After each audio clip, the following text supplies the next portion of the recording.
Welcome everybody to episode 38 of the Downsides podcast. This week, sadly, Soul is off sick. He is hopefully watching in the wings, looking after himself, resting. So we have the fantastic Demoflow Gaming joining us, who always love having you on. You're a great guest. And then we have Nero the Grifter. Sorry, Nero. That's what you call him now? Damn. Yeah, that's how the community do me, Demo. That's cool. I'm about to get some We love you, Nero. We love you. But I just want to throw over to our guest and just find out, what have you been up to? What have you been playing? And thank you so much for joining us. We really appreciate having you on every time you're here. It's always a good time. Yeah, thank you for having me, man. Demoflow Gaming here. Y'all already know, ready to talk about games. I'm super excited to always be here and hang out with you guys here and there whenever you want to have me. I had Nero on my show recently, right? I think like two weeks ago or something. You stopped by, we hung out and stuff. Try to make it this Friday too. Yeah. No matter, man. Whenever the hell y'all wanna, drop in, just go ahead and do that, man. I appreciate you guys, and just here, happy, and we're living the good life because gaming is really popping in 2025, and I think there hasn't been a better year in years. So super excited for what Xbox, PlayStation, and everything has, bringing this year. Let's see what's happening. That's good. Yeah. Yes, it is a great year for gaming. Sup, Power Boss. Just this week, what have we had? We've had like so many games launch day one this week on Game Pass. It's insane. I was just like, I don't have time to play this many games, especially how long and how meticulous and how slow I am when it comes to like stealth playing through Sniper Elite Resistance. Yeah. Like I'm like running stealth instead of just being like, oh, it's so slow when you do it stealthways, but it's so good. It's so good. Nero, what have you been up to? How are you? I'm doing good. I can't complain, man. Just been a little busy week, a little tired, chat. So give me a little apology as I sip this coffee, try to get energized throughout the show. I beat Silent Hill 2 remake. I haven't put out a review for it yet. Got to get some more footage because I was so immersed in the game, I realized I got no footage for it. Just a bunch of screenshots. So I went before. It's crazy. So I Yeah. I started a new game plus. I'm gonna get some footage for that. But that is officially my new favorite survival horror game. It is dethroned Alan Wake 2 and Resident Evil 4 remake. This game is just it has dethroned Dead Space 1 remake as well because I love that too. But this game, man, this audio in this game, man, it's even past Hellblade 1 and 2, I'd argue. This is truly terrifying. It's different from being scared in the game from what you're seeing. But when you're terrified from the audio and what you're hearing in between your ears, masterpiece of a game, man. And it's sad to see that it only sold 2 million copies because, they want to be dumb and keep it on. We'll get into that. But I knocked that out. But lately, I tried Eternal Strands that dropped in Game Pass. First of all, shout out to them devs. For one, new studio, former devs. Say this with all respect, not for me. Not for me. If Avowed wasn't coming in a couple weeks, then maybe I can try to force myself to immerse myself in this world. But it just didn't hit right there for me. But in the same vein, I see a lot of my homies enjoying it and playing it. So shout out to them. I definitely want to play Game it. Pass. Yeah. But Fire. Sniper Elite's is Sniper my Elite's first the port of- crown. And I have to get to port that of- too. Port of call, yeah. Yeah. It's the first one So I'm many gonna do. games. So many games. But I'm not gonna lie, I have fallen down the Ghost of Tsushima dark hole, black hole once again. I haven't played this game since 2020 when I beat it when it came out back then. But this game, man, this game is making me so excited for Ghost of Yotai. And I was already excited because Ghost of Tsushima is one of, if not my favorite games from last generation. And I'm just super excited to see where they go and how they improve it because this game is so good, in my opinion. It's not like much I can complain about, but what I would like to see is like more ways to travel. If we can use a boat here and there to travel, if we can get a glider, I think that'd be really dope. So I'm intrigued to see what Sucker Punch glider. do. You're just you're getting too close to Zelda there with a glider. Yeah. Because Zelda invented gliders, right? At least my stamina won't run out. When I glide in this game, my stamina, I won't give out halfway through the I flight. mean, that's true. My That is lungs. true. 100% that is true. But that's pretty much all I've been playing. You guys know I jump around a lot. I'm an ADHD gamer, man, so I'll be in a little bit of everything. But Panda, what you been playing? This week I have been playing Baldur's Gate 3. And so I just got into Act 2, and I'm just about to get this lantern that'll allow me to travel deeper into, I don't know what you want to call it, like this darkness stuff. I don't want to spoil it for people who haven't actually got that far into the game. And Sniper Elite Resistance started a co-op playthrough. Have to replay through the second mission at some point because the kill target glitched and he's not on the map, so I can't kill him. I can't use the rat bomb to kill him. Like, I put the rat bomb down ready to go, and then he's not there. He's just not there. I did have that same glitch in like Sniper Elite 5. I think it was mission 2. We meant to like kill this guy driving around in a car specifically in a specific way, and he just glitched out. Yeah. And so shit happens. But if you really just love stealth games and you want to play a game that is just pure stealth, have some fun. It is so hard to begin with when you don't have any unlocks, though, because you have to be like real smart about the weapons you choose and like looking at the distance of how far people are away from you to make sure no one can hear that gunshot. And then once you start unlocking things, it gets easier and easier. But it is so much fun, and you're like up against the Gestapo. I'm playing on hard, so basically the moment you pop your head out, it goes from they don't see you to like red, and they're like attacking you, and so it's lots of fun. I wanted to up my difficulty; it was too easy on the last one.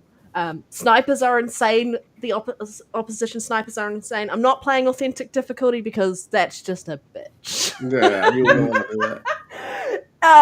If you hate yourself and you want to hate yourself when it comes to gaming, play it on authentic difficulty. You will hate it so much unless you go around and you're just basically getting in behind people and killing them that way. You won't really shoot anybody because it's authentic difficulty. They don't joke about it being difficult. But yeah, thoroughly enjoying that. Just about to start on mission 3 because I go through and I like meticulously clear the map, and so go for as many collectibles as I can, and then I'll start the next mission. But yeah, enjoying it. Nice. Yeah, that's me. I do want to sell my Xbox, though. I'll be real honest, because Forza Horizon 5 is going to PlayStation. You know, I already have it on Xbox, but I want to sell my Xbox so I can pay full price for it on the PlayStation, and then pretend that this game is shit, that I've been trashing on it, you know, like every other PlayStation gamer who's trashed that game and then is going to pick it up and play it and realize how fantastic it is. But we had some crazy news this week. And I say crazy news, it was kind of rumored already that this game was coming to PlayStation. Hip Hop Gamer strikes again. Yeah, he does. He does indeed. Yes, give him his credit where his credit is due. I know we've got you here and I'm going to throw to you as our guest because I'm so grateful that you're here. And I love just hearing you talk. It's an accent thing, I think. It's just a great demo. What is your thoughts on this when you heard this, and your thoughts around how the community has reacted to this being officially confirmed? Yeah, man. Shout out to Shot. I see you the game adaptation newscast, man. Thank you all for coming, bro. Bro, like literally, this didn't affect me in any way.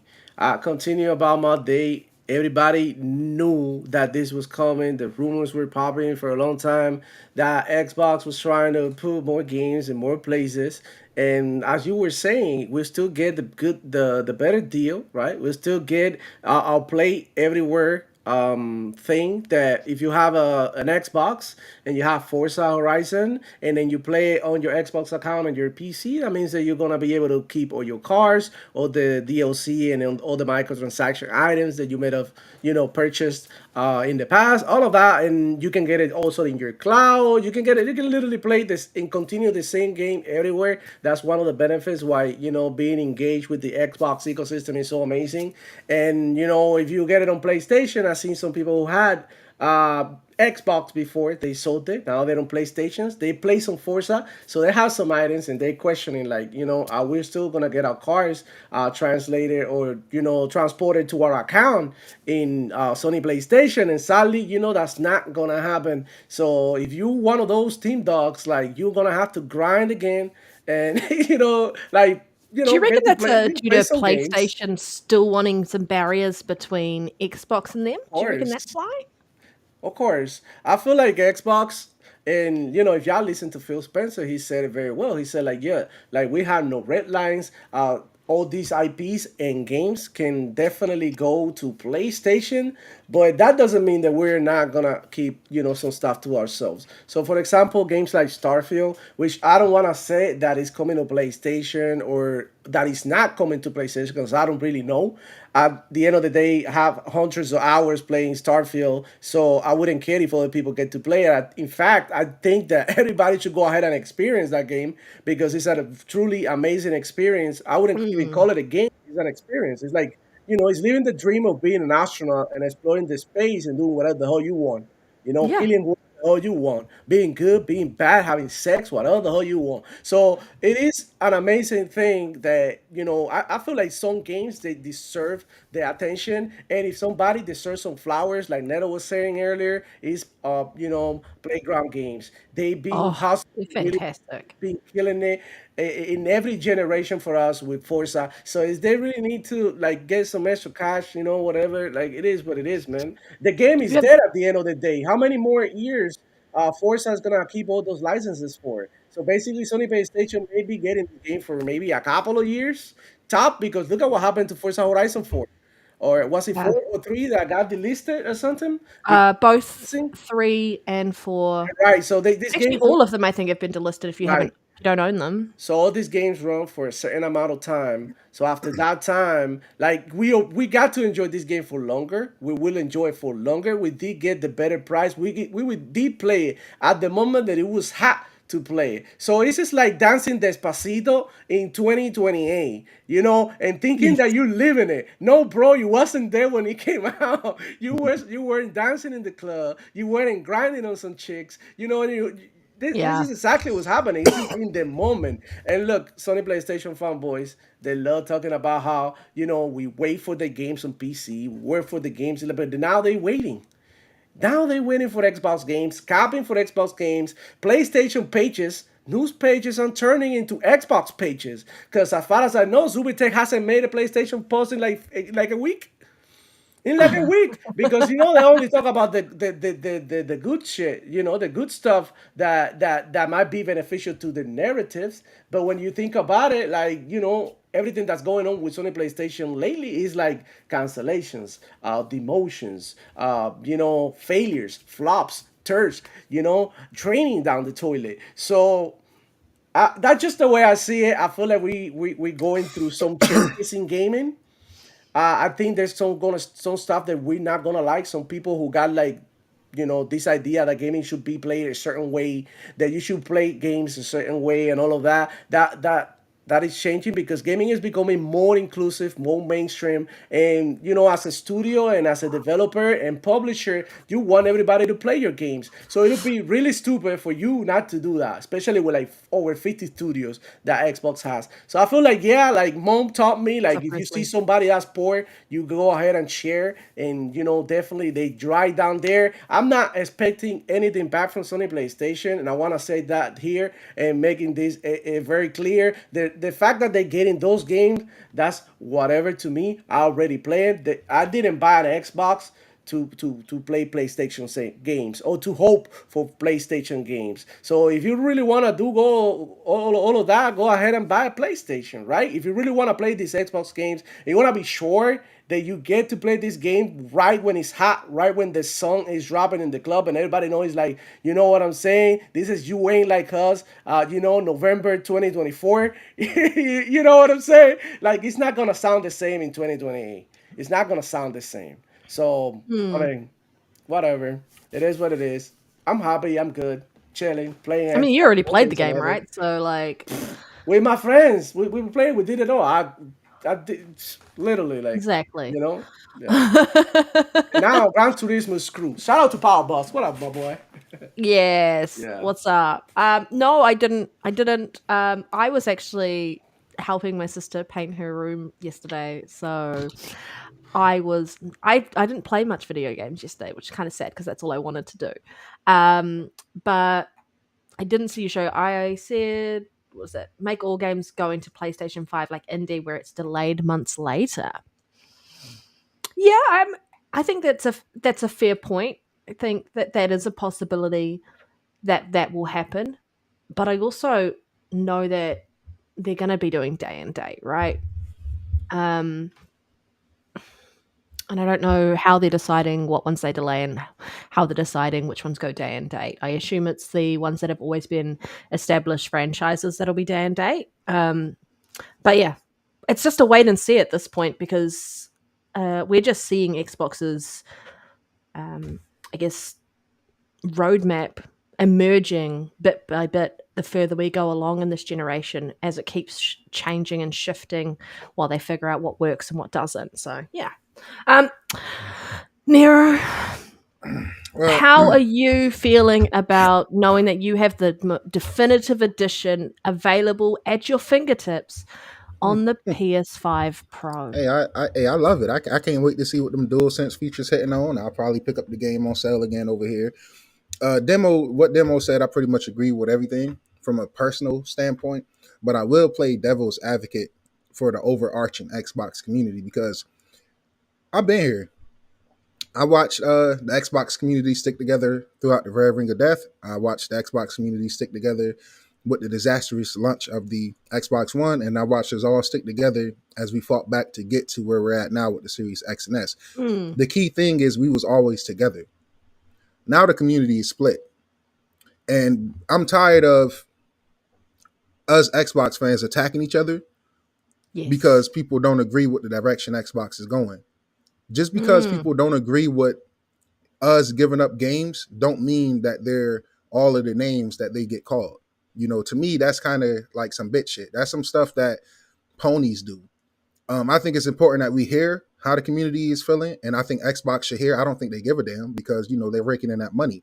So all that tears and crying and shit we all do, it don't mean anything. But I will say this.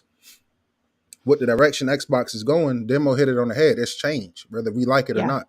And Xbox is just leading that change. But what I will say is it is extremely tough because since the beginning of this generation, I've gotten about 5 homeboys and about probably 4 family member cousins and a brother to buy Series X's and S's. And the games I used to get at least 4 of them over here was Forza Horizon 5. So from the perspective of I was using certain exclusives to get people to buy an Xbox throughout this generation, and it was working because Game Pass, as much as we love it, you want to appreciate Game Pass until you have it.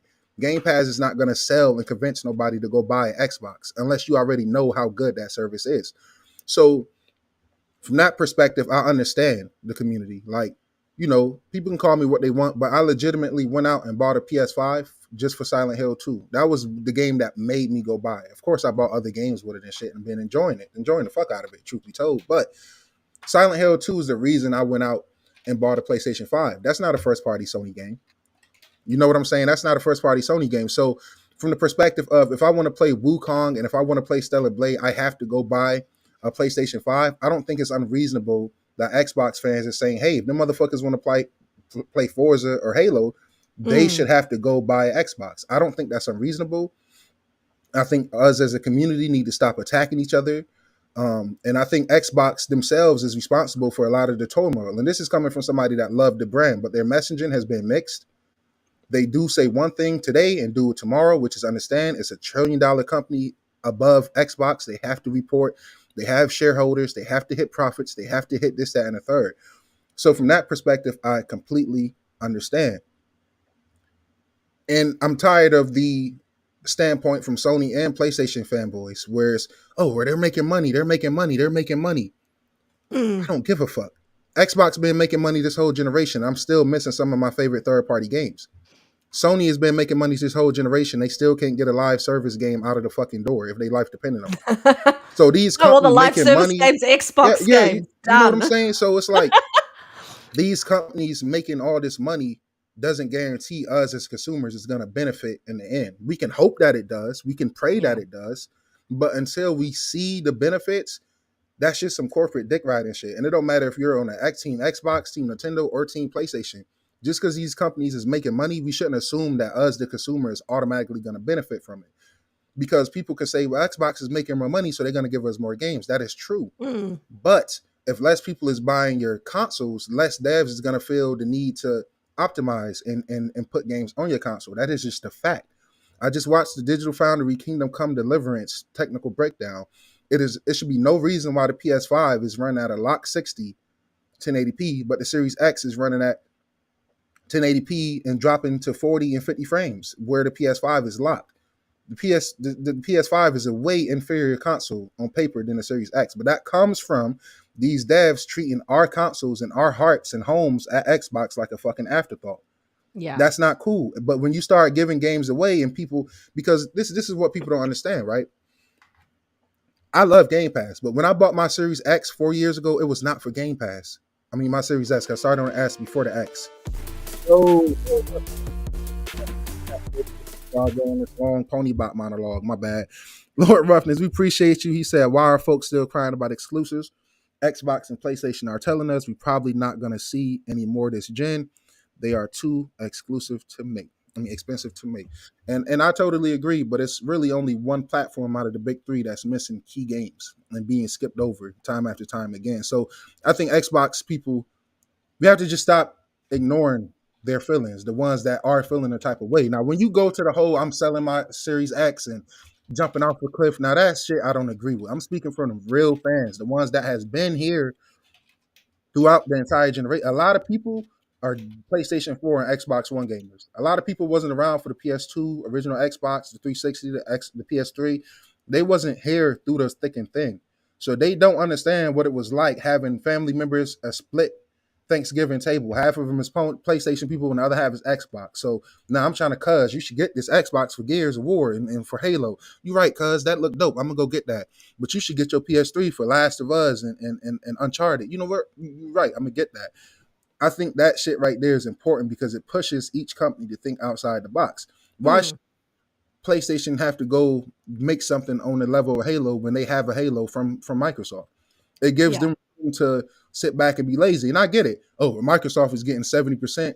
PlayStation is getting 30. But yeah, PlayStation is going to use that 30 and do dumb shit they've been doing this whole gen, like a Wukong, like a Silent Hill 2. So that 30% is probably can just fund them to keep third-party games off. But my original point I was going to say was this. When I bought my Series S and to start this generation, it was not because of Game Pass. I bought my Series S and X because I said, this is the only place I can buy Gears of War, one of my favorite franchises. This is the only place I can buy and play Halo, one of my favorite franchises. This is the only place I can buy and play Forza, one of my favorite franchises. So for the average gamer who just want to have one box, if they look and say, well, I can play Spider-Man and Halo on one system, then more than likely they're gonna go. You know what I'm saying? So it's interesting, and Phil been throwing hints. I seen Future Generations just mention it. He definitely wants to integrate Steam into the box, and I think that'll be huge because at that point now your Xbox is a living room PC, which is what I look at these consoles as anyway. They're just gaming, just strictly for gaming, nothing else. You know what I'm saying? So I'm interested in Phil Spencer direction. You know, I'm Team Apple, but I question Apple. I'm gonna question Microsoft. I'm gonna question Sony. I'm gonna question everyone. But what we have to stop doing as an Xbox community is attacking each other when somebody else questions something that you don't like. You know, Demo say something about Xbox that I don't agree with. I'm not gonna attack this man. We have to stop doing that as a community.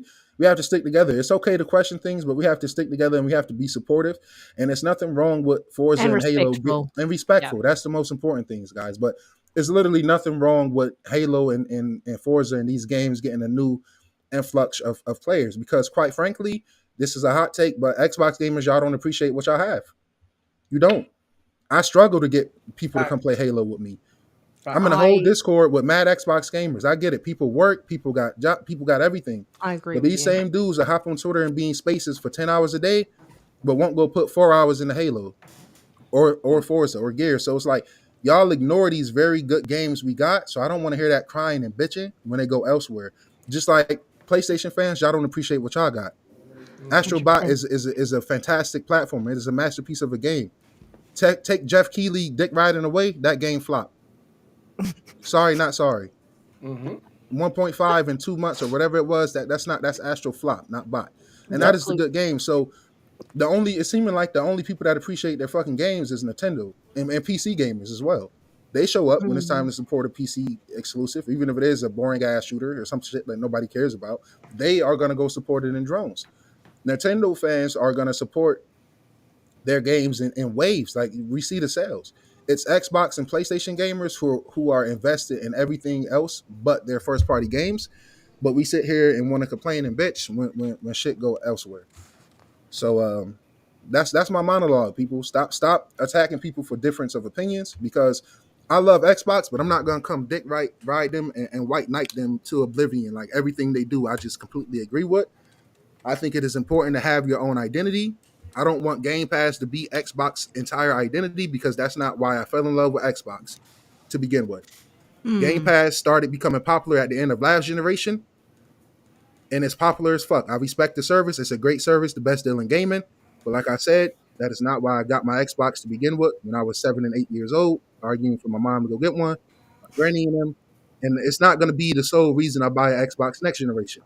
yeah. Phil Spencer knows that. That's why he's saying that PlayStation 5 and Series X is too close. It needs something to really separate them and make Mm, people, damn, now I need an Xbox. So turning your Xbox into a Steam hybrid, that's a fucking genius ass idea. And people keep saying Xbox is and the third. Xbox has had the better console this entire generation. From quick resume to the way it improve your games and this, that, and the third, and it's still not enough to catch up or outsell Sony hardware. So even with the Microsoft having big improvements and shit to set them apart, it's not a guarantee that it'll sell well. And yeah. my thing is this: like, I don't give a fuck because Microsoft, if it only 10 million next gen Xboxes sold, Xbox is gonna support it. They're gonna put out good first party games. They're gonna put out content. It's about when we get to the third party games where people might feel like it's okay to skip. This whole generation, Xbox should be swiping PlayStation, but it is the occasional games where PlayStation games run better, and that's because at the end of the day, a lot of these devs just feel the need. Well, look, I'm gonna prioritize where the most players is at, or they see statistics, so maybe a lot of games do sell more. I don't know. I don't have the back end data, but it has to be a reason why devs is so comfortable with not fully optimizing what's in the Series X Well, and we X. know from Resident Evil Village that there was a parity clause. Yep, Um, yep, yep. so, Yeah. That's a thing too. yeah. I feel like when it comes to like third Till party then. and these developers keeping Xbox, it's more like laziness. Look at Baldur's Gate 3. Like if you really I want agree. your game to To be be successful. shit it. Don't be talking shit. Don't be talking down on the people who own a console that you're gonna sell your game on, and then say that it's impossible to do things that then you are like, oh, we just needed more time. No, that means you didn't do your job right. How about saying this? Like, listen, we're not gonna have it at lunch, but we're working on it. We're trying to figure out a way. Instead of saying like, no, we could have never done it. And then Phil was like either you put it in there or we're gonna have a conversation here, and then you went ahead and brown nose Phil Spencer's behind and did it. You know what I'm saying? Because the money was right. And that's also another thing that Sony PlayStation does, and which is why I don't rock with them. They try to block gamers. They try to be their own little thing, their own little bubble. So their ecosystem is so isolated that it's Mhm. like, okay, as great as you think that PlayStation may be and the greatness of the console and all that. This is nothing but like popularity. Like, they popular because it's trendy, and Xbox is not trendy. PlayStation is being taught to kids that they don't even know how to like read or talk even, and that PlayStation is the standard machine, and they don't even call it. It's like back in the day when my grandma said like turn off the Nintendo. I was like, bitch, this is the Sega Genesis. I'll say.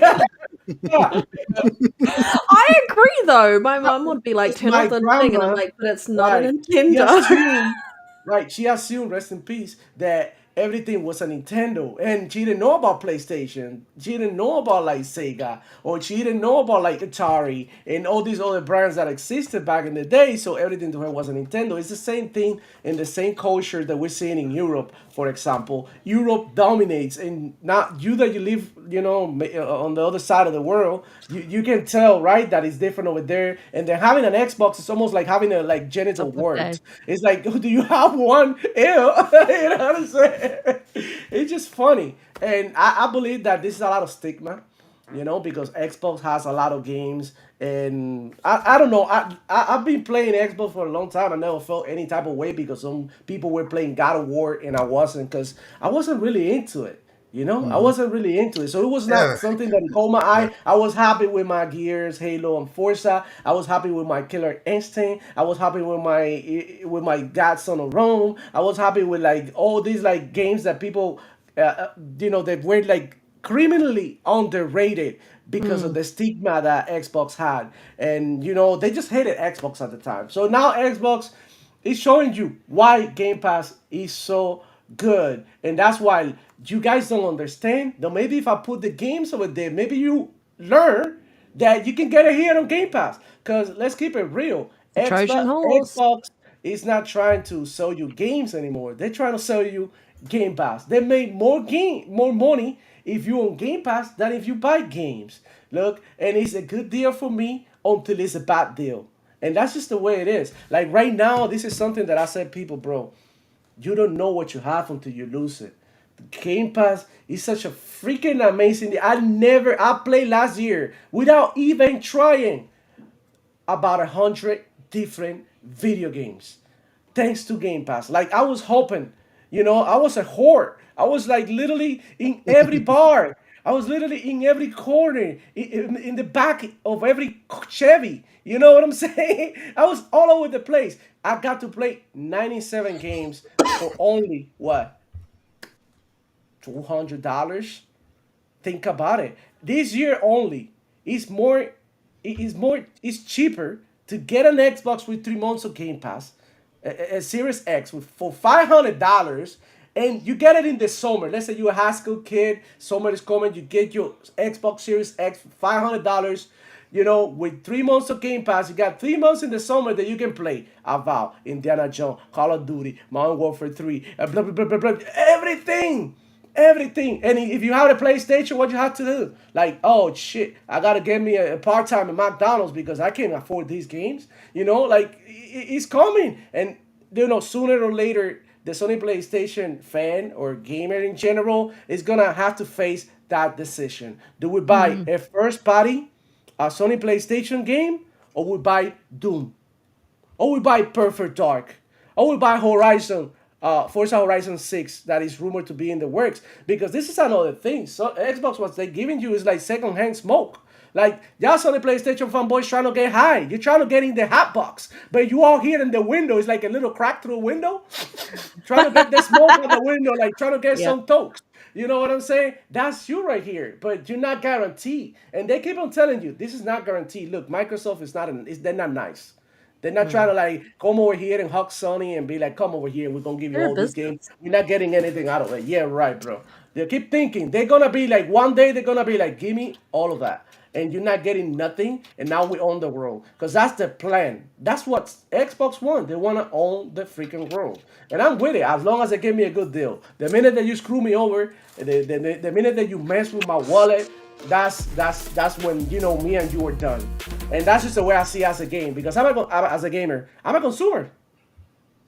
For sure. Go ahead. And see, that be my biggest beef, because you just said it all right there. And I'm before I say anything, thank you, Lord Roughness, with another super chat. We really appreciate you, man. I agree with the new position Xbox is taking. Xbox tax was never going to let them keeping up with third place. Now they are going to be number one. Facts. And 100%. They are the highest. They are. They made the most money as a publisher in December. They made more money than any other gaming publisher in the month of December. Yeah, So, I mean, and that's what indie not launching day one on PlayStation. That's easy 2 million more sales, easy. And when Forza Horizon go, that's easy 5 million sales. We saw what happened with Forza Horizon 5 anyway. The amount of sales, the amount of people playing that game in early access, 5 days before the game actually launched. And then within like a week, the numbers of the amount of people who bought or played the game was ridiculous. That game has legs. And they've been setting up. So if you've ever like Forza Horizon 1, Forza Horizon 2, 3, 4, and then to go to Mexico and just that game just looked stunning. And it was so much fun to play. It's the only Forza Horizon game that's actually made me feel like Forza Horizon 2 did, because Forza Horizon 2 is still my favorite of the series. And then 5 just made me feel like 2 again. And so I'm so excited for 6. And I think the people who kind of, and this is what I really want to stress, is like the people who on that side of that community, the very vocal minority, the most loudest part of that community that is super toxic, who trashed it, are gonna probably pick it up and love this game, and then they're gonna keep their mouth shut about it or continue to trash it because they can't admit that they were wrong. This game is fantastic, and for all those people who love car simulators, we know that on the Xbox platform, whether you're playing on console, cloud, or PC, the Forza Motorsport series pales in comparison to the amount of love and support Forza Horizon has as an arcade racer. It is the top arcade racer out there. You can't deny that. Nothing's been able to do what it's done. It's ruined other arcade races for me. It has. We saw. I tried to play the Crew Motorfest, yo. Yeah, you tried, right? You saw what Crew was trying to do, and they can't replicate it. It's PS5 Pro Enhanced. I'm playing on the Pro. It looks amazing. The DualSense is awesome. But I don't give a fuck. I'd rather play Horizon. It's the better game. I'm sorry, Ubisoft. I'm sorry, but so I just want to say that, like, to that community who now gets a chance to play that game, congratulations. You get to experience a really, really cool game with great music. The co-op in it is fantastic around just like getting a crew together and just playing and just having fun. It's so much fun, that game. And for those who are calling this a W because it's an Xbox game coming over to PlayStation and somehow it's detracting around what Xbox is, I think you're missing the point. You're so focused on console sales and so focused on us against you and you against everything else that you're forgetting that if you pick up this game and you like it, you're an Xbox gamer. And you're more likely to pick up the next one and the next one and the next one. And who's making the money? You're paying for future Xbox game development. Yep. That is the reality of the situation. Yep. You're supplementing that. You're experiencing greatness that PlayStation isn't offering you, because what is their roadmap right now? You've got Indie coming up, right? You're looking forward to Indie, which is an Xbox game. Which we already played. Okay. Which well, I still haven't actually played it. But well, we have. Most people have. My backlog's I've got the option to play it, and I didn't have to pick it up full price. You're super excited about this. I can't remember who put it in the chat, but someone said someone was great around in the chat saying, "Sea of Thieves sold more than Astrobot." Yes, it did. On the PlayStation. Yes. And Astrobot is an exclusive. What the reality is the loud minority of the toxic part of their community.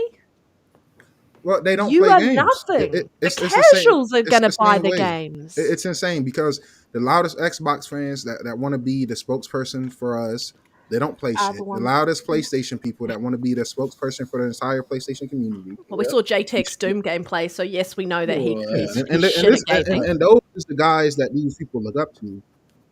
Like Yep. that to me, that shit is mind boggling. Yeah. After that gameplay, I would say like JT career as a gamer should be over.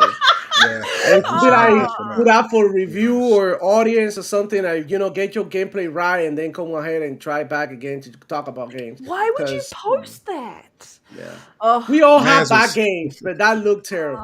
Yeah, I mean, that was I definitely posted horrible. bad gameplay of me playing Ori and the Blind Forest, and one of my mates was like, "Did you play this game with your feet?" And I was like, "It's fine," but like, I'm not gonna use that to like console war. Yeah.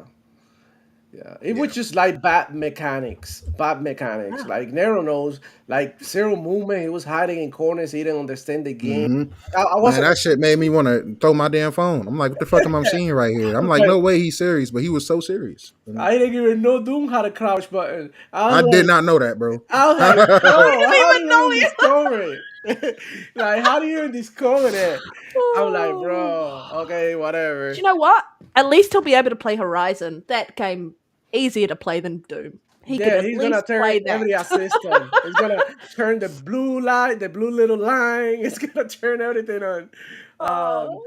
Bro. But yeah, like I love how you say it, enjoy it, and all of that. And look, this is like the Xbox community. We are different. We're not gonna be like, oh, whatever. Because like the reaction that I've seen from the Xbox community, guys, is being very positive. A lot of people are taking this well. So like in general, like the people who who gonna pony bug, who's who's gonna flip, who's on edge, all of that. You can hear in the voice as he cracks when he talks about PlayStation. He's about to flip, right?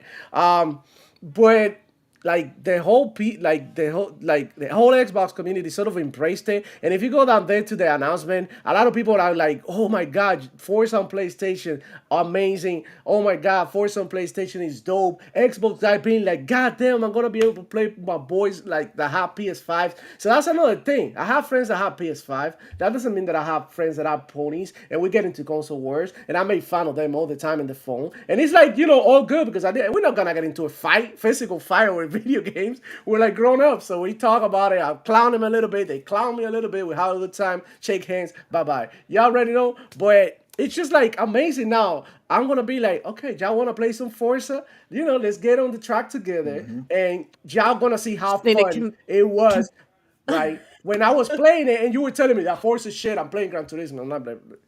Gran Turismo is not fun. It's well made, yeah, for sure, but it's not fun. Like there's some shit that is like, that's what games, they have to have a very fine line between reality and fun. Like a game like Call of Duty is not real for sure. It's not very military like to be sliding and slide canceling and diving like John Wick, right? But it works because it's fun. It makes it flashy. It makes it like, so that people can break the game and do a bunch of stupid things to make it more fun. But when a game is like so strict that it's like you try to replicate reality so hard that it becomes boring and it becomes like, I don't know if you ever tried, for example, the cooking simulator. You think it's gonna be fun. But when you grab the controller, it's like, this ain't fun. This is frustrating. Like I press like right stick and then my hand is like going like this. And then I'm pressing up and my spoon is like this, but I want to lift my whole hand. It's terrible. It's terrible. It's like, it's so realistic, right? The movement that it makes it so like, it's not enjoyable. So in my The opinion, game they're looking forward to, that was delayed though, is Baby Steps, right?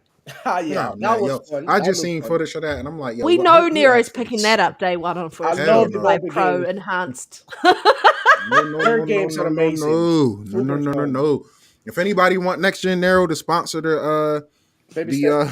the baby steps review, hey, hit me up with a gift for it because I'm not buying that shit. Could you do it as like a parody though? Like it'd be so good. I As might, a parody. you know what? I might, and you know what? I might call it Game of the Year. If I buy that, I'm calling it Game of the Year, and I'm dying on that ledge. Like, the interactiveness of the baby steps What's game up, with Jay? the dual sense. I need it. Good to see you. Yo, Jay, what's good, brother? What's up, man? Oh my god. Well, baby step looks fun at least, in my opinion. I think that's look, Go It Simulator. looks Y'all play Go? ridiculous, which I Go think is gonna Simulator? be fun. Y'all I play have not. Go Simulator before? I No, love I don't Goat think so. Sim. Oh, Look, Daryl, you so love stupid. Skyrim? You got Actually, yeah, I have. homework. I have. I Like have. Look, Squirrel with a hey, gun, like that game?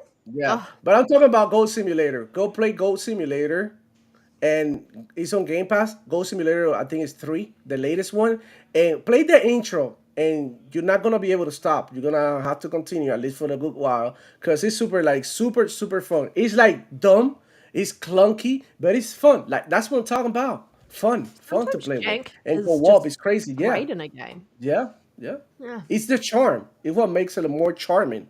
You know, they come, you see it like this, you're like, oh my god, it's like funny, like Rust, right? You play Rust and everything is so clunky, but it's so funny that somebody's found naked and then you like forcing them to like give you your stuff and then on the over the mic, like give me your stuff, like it's fun. It's like clunky but fun. I like it. I like it. Nero, will it be next gen Nero approved?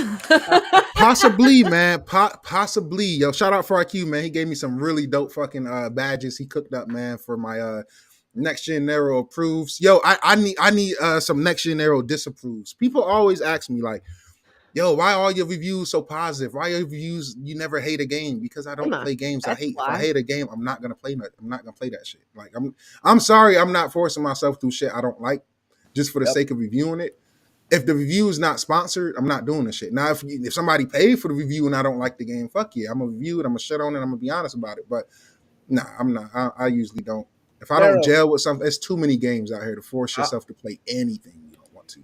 I was gonna say you're doing it right because, in my opinion, like as a person who plays video games, I want to hear a review of somebody who's interested in the Mm-hmm. same game that I want to play. That he got like some certain amount of passion for these type of games, so that I Yeah. can relate to the stuff that he's talking about. Because sometimes like imagine like I'm never gonna go to the movie theater expecting the movie to be bad. That's like bad. That's like come on. Mm, Why does it have to be bad? Max. I'm trying to like So yeah, I agree with that, and I love that you do positive reviews because at the end of the day, I feel like we need more of that. Like we're getting a bunch of grifters, and they call you a grifter in that, but like I don't think you're a grifter. you're Boy, not a grifter. that's a joke. But what I'm trying to say is like more positivity and like having people getting hyped for games. Like why everything Facts. has to Yeah. be so negative and So about negative, man. bug. It drop a frame. Like so what? Like like I grew up playing video games in a black and white TV. What the hell y'all talking about, bro? You're like, Like we're And not even the gaming shit. audience anymore. This is why Yeah, things are changing. And for those who are like, we're the old guard and how gaming used to be. yeah, And if things are changing, then they have to go out to where those gamers are. I, And those gamers aren't about just sticking to one platform. yeah. No They more. just want to play yeah. good games. Demo right. It's too much like just negativity around here, and that shit is draining. You know, it's Agreed. definitely annoying, and it's like it's somebody that I just blocked that was a guest on here a while back. Arguably, I think the worst guest. He was one of my guests. Panda, Retro gonna know Matt immediately who I'm talking about. He's ass, so that's why Panda trying to think who it is. But anyway, I'm like, this motherfucker comes in my mentions I don't know. trying to. I guess I said some shit he disagreed with by Xbox. Motherfucker come in my mentions just talking spicy and shit, and I'm like, where was you at when I just put out a review of why I'm not? I mean, a video literally called "Why I'm Not Leaving Xbox." yeah, that was a No good time video, soon. by the way, Nero. Yeah, Literally two yeah. days Watch the ago. whole thing. Yeah. Nobody, all the people that called me pony bots and was telling Ray I should come to court. No, but none of them guys supported that. And that's just what I be saying. It's like the motherfuckers who support you the least be having the most to say about your decisions and shit. So Yeah. I blocked the dude, but it's just the principle of you'll come in my mentions when I say some shit about Xbox you don't agree with, but you won't come in my Hmm. mentions and literally support me. A literal 20-minute video of me telling motherfuckers why you should not be selling your Xbox. So when it Yeah. comes to shit like that, that's why I kind of realized like They get emotional. community. I Yeah. love my community, but fuck the community. Yeah. Shout out to my and our community, That's the what's the so community for fresh. Demo Flow, the community right You here. know, you who know that who they are, bro. Like you can really tell, like some of these guys, like the way they speak about Xbox, it's like almost like making fun of themselves. It's like, bro, It's why do real you cold. do this to yourself? Like, why do you call yourself a fan that when you are always talking down on Xbox for no reason? Like nobody's Don't mad worry, at you Jay. He all the won't time. do it. I won't let him. Shout out to Jay too, cause I'll block It never Nero if he my blocks Star you. Wars brother, man. Never. No way. No. But it's so frustrating. Like we're talking about the minority on a particular side of in a particular part of the community, and it's not just one side that minority is loud and pretentious and fake, in my opinion, because they're Yeah. so caught up in their feelings and saving face, and they've attached their whole identity to a brand or a plastic box, and we have that on the Xbox side as well. Yes, we drown it out a lot more than what's happening on the Yeah. PlayStation side, and we ignore a lot more of it, but it's still there. And it's just disappointing that you've got people who are like, this news coming up about Forza Horizon 5 going to PlayStation.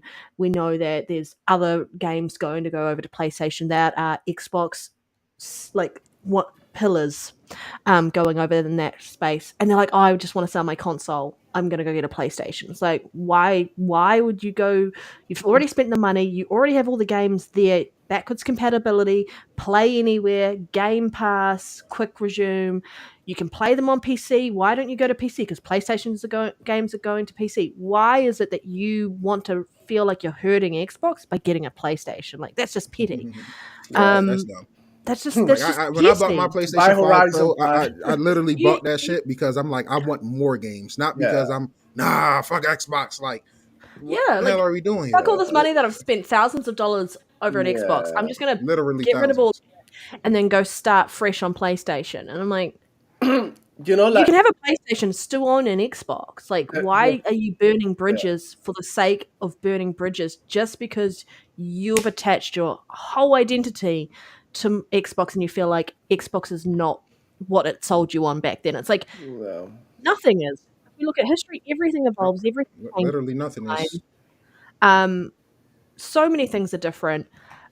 But if you're a true gamer and you enjoy the games and you like what Xbox is giving you, and you want to play those games day one as a play anywhere title without an upfront cost of 70 US dollars or more, you already have a platform you can play it on.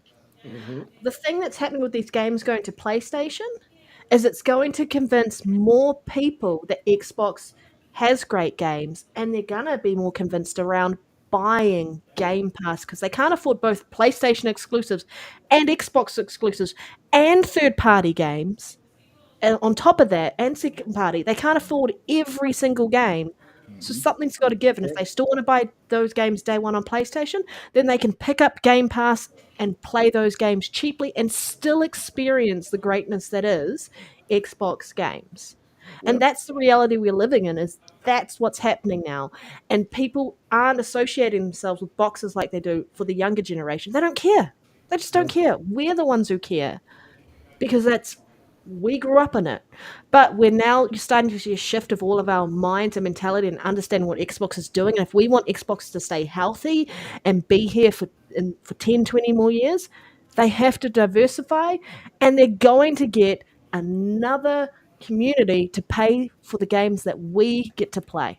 It's the I think reality. it's very important that, and a lot of people don't want to admit it, especially like the hardcore fanboys and whatnot. But I think it's very important to if you're strictly a console player, right? So the homie demo, the homegirl panda, they got the best of both worlds with PC, and I will admit that people think I hate PC. I hate cheating PC motherfuckers. I don't hate PC. I love my Damn, PC girl. brothers and sisters. Why? Fair point, though, Like, Nero. Fair I, point, though. I gotta be honest. Like I got love for my PC brothers and sisters, man. But for the people that's strictly on console, like going forward, I'm just recommending having all consoles. If you're not on PC, it just makes too much sense Yeah. to have everything. You should have access to everything. And I think it's important as console players, because I dread the day where console cease to exist. When that happened, of course, PC gaming, fuck it, I'm in there. But I'm sorry. Like I'm an old head. I mean, you're not gonna get left I'm a behind, bro. console You know, gamer like through and I'm through. it's Yeah. like Yeah. it's like I don't mind it, but I think a lot of people have to realize in Yeah. order for Xbox and PlayStation to continue to be better, you have to support them, because supporting them is pushing them to be better than each other. You know what I'm saying? I honestly don't think we get so many great games from Xbox this generation if PlayStation didn't end the generation as strong as they did. They ended the generation very strong, and they got lazy to start this generation. Xbox, on the other hand, they have been consistently delivering all throughout this gen, and that's even picking up.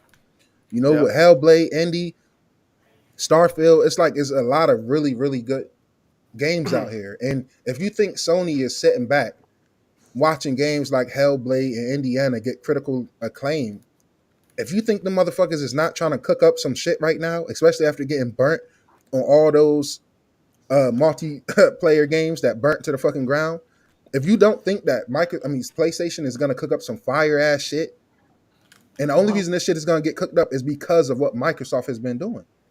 They have to change. We're seeing it happening right now. We've seen all those game cancellations.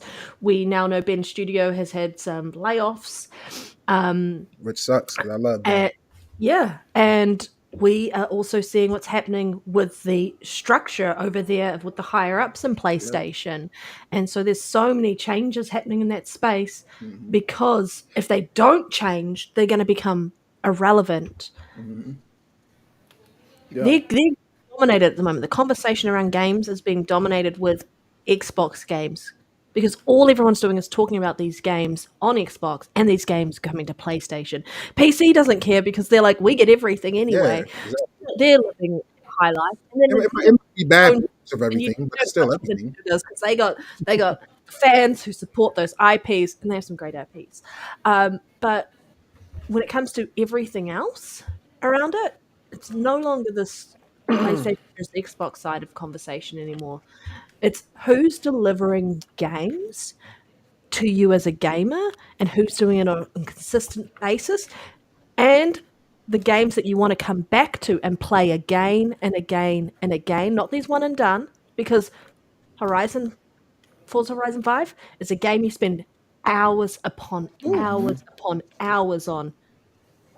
And if they're taking all that time, and time is money, they're getting all that money. And that's what Xbox is doing. I think Xbox has accepted that every generation they're going to sell between 40 to 50 million consoles. I think they've recognized that that's their peak, and I think they're okay with that. People threatening they're leaving the hardware business. First of all, it don't make sense for a software-centric company to abandon hardware because you need hardware to run your software on. So they're going to keep that Xbox, like Phil Spencer said in his recent interviews, box is literally in the name. So Xbox isn't going anywhere. I think even if it's 30 million Series X's and S's out there, let's just say the vocal loud motherfuckers on Twitter, let's just say 2 million motherfuckers decide not to get a Series X or S next gen version. I think Microsoft will still be okay with that because they're gonna rake in money. You know, it's just common sense. If GT7 can sell 14 million, and congrats to them, by the way, because I'm the opposite of them. I've actually been enjoying GT7 only because of the immersiveness aspects of it that Forza is missing, such as like the history of each car. I feel like, to me, that's really dope. Like, if I'm gonna be in a car for an extended amount of time, you're making me progress this car. I like being able to read multiple paragraphs about that. But to my point, if GT7 can sell 14 million, right, I can definitely see Forza Horizon selling upwards of 10. Granted, you know, GT7 was cross-platform. It was on the PS4 as well. I think Horizon 5 is only going to be on the PS5. I'm not sure, but I'm assuming, because it didn't say anything else about the PS4. Microsoft don't even support Xbox Ones anymor. So why the fuck would you put something on the PS4? Well, you see, Xbox One is, if you have cloud gaming, you can play some of those Series X games or Series S games, I guess, through the cloud on the Xbox One. So they did a smart thing there for those who weren't ready to move up. But yeah, I agree. Sorry, Nero. Oh no, you all good. Yo, Panda, I'll be just fucking talking most of the time. We're just cooking it. Yeah, we're just having some fun. We're just shooting the breeze. We're just shooting the breeze, as Panda says. I just wanna say a big kudos though to Forza Horizon 5. That's gonna make more money. Definitely. Get more people loving this game. And you know what? They may choose to deliver Forza Horizon 6 with a 6-month delay to PlayStation. Yeah. I honestly wait 6 months to play greatness. Maybe not. Even if I'm Xbox, I say fuck it. I ship it day one. Day one, but day one full price. Day one full price, and we got the shit in Game Pass. Look, you got a fucking huge amount of sales on PlayStation day one, a huge amount of players in Game Pass. That's a win-win for Microsoft. So it's like I totally get it. My problem isn't the game's going. It's just like it's frustrating because I don't feel like I should have to go buy a PS5 if I want to play Wukong as a console-centric player. Just these third-party games. So from that perspective, it burns a bit. But outside of that, no, fuck no, man. Make your money. Hey, let them buy it because I've been saying this entire generation. If it's any games that's worth buying, it is the games Xbox is giving me that has been in Game Pass. Forza Horizon is worth $60. Halo Infinite is worth $60 to me. Indiana Jones is worth the $60 asking price. Hellblade is more than worth the $50 asking price to me. So it's like all these games I'm playing, like Demo said, is saving me a lot of money. But at the end of the day, they are worth full price. I would proudly pay full price for Forza Motorsport. So if me, an Xbox guy, is telling you, even though I love Game Pass, I still end up buying a lot of these games, truth be told. But Starfield is another one, totally worth the $60, right? But we don't have to pay that. So if we feel like our games is worth what they're being asked for price-wise, but we're still not paying that, then you damn sure best believe the Sony ponies over there, they're gonna eat that shit up. But the Sony ponies, they don't play and buy shit. But the Sony fans, my Sony brothers is what I'm gonna The call real them. gamers. Yeah, the real gamers, they're gonna buy that shit up, man. And as they should. And I'm probably gonna double dip because I didn't have to buy Forza Horizon. I mean, I did buy, but I didn't have to with Game Pass. So, maybe I feel like, I save money with Game Pass. I'll buy it over here. I got the I option to picked play that it. up early. I was not waiting like Yeah, 4 fuck or that. I was 5 not days. waiting. Yeah, I the wasn't same thing waiting. with I was like, I want Avowed. to play this when everyone else is playing it Hell because yeah. FOMO is real, and you knew, like, based on the previous titles, what you were getting out of 5. I have so much support and faith in Playground Games, and I think it's Definitely. nice that they used another team to do the port Yeah. over the PlayStation so that they can continue to work on 6.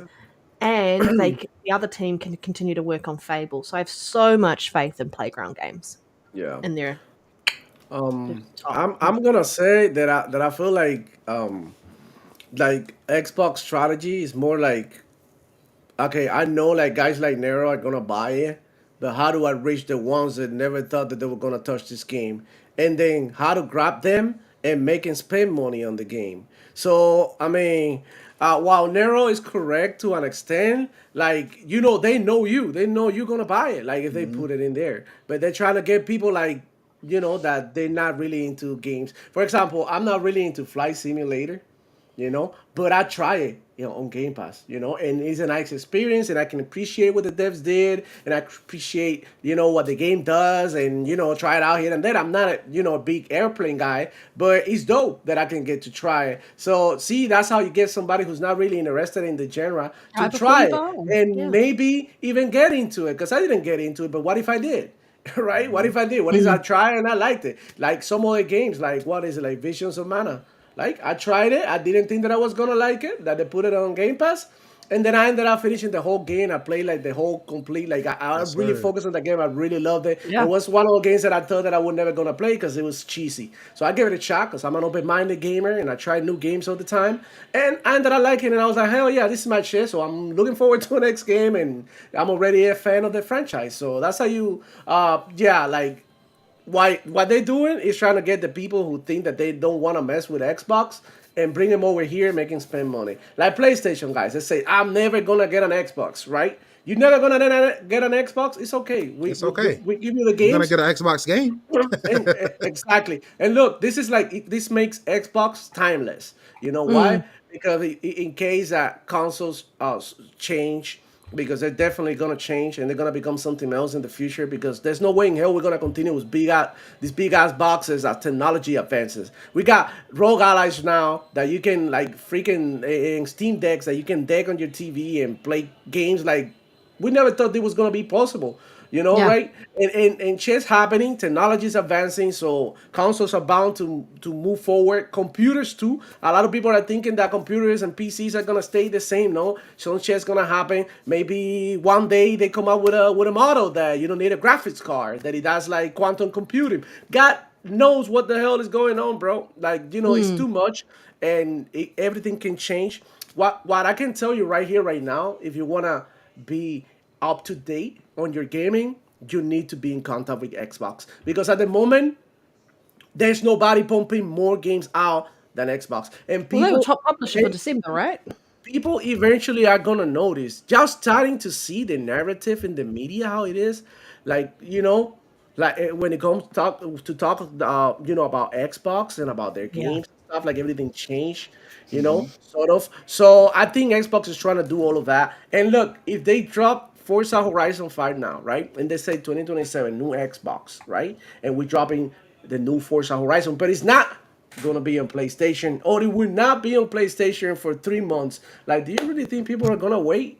Because I mean, I guarantee you, the Forza Horizon 6 is gonna be dope, and everybody will freaking want to play it. So I mean, there you have it. I think the strategy is good. Some people get bothered because some games are going to other platforms, but at the end of the day, as a gamer, like the moves and the barriers that Xbox is breaking down is very Mm-hmm. important because Yeah. this is And only good and for it you. deserves respect, man. It Yeah, deserves deserve respect. respect because what they're doing is trying to eliminate the need of you, Nero, having to buy 7 consoles to be up to date with your Mm-hmm. gaming. So that's what they're trying to do, to unify everything and still give you the option to use any device. So what they're doing is like, look, it's not gonna be PlayStation and Xbox anymore. Now anybody can come into play, like Mm-hmm. Apple. It's about being on the Because of the ecosystem, iPhones, right? Android is playing too.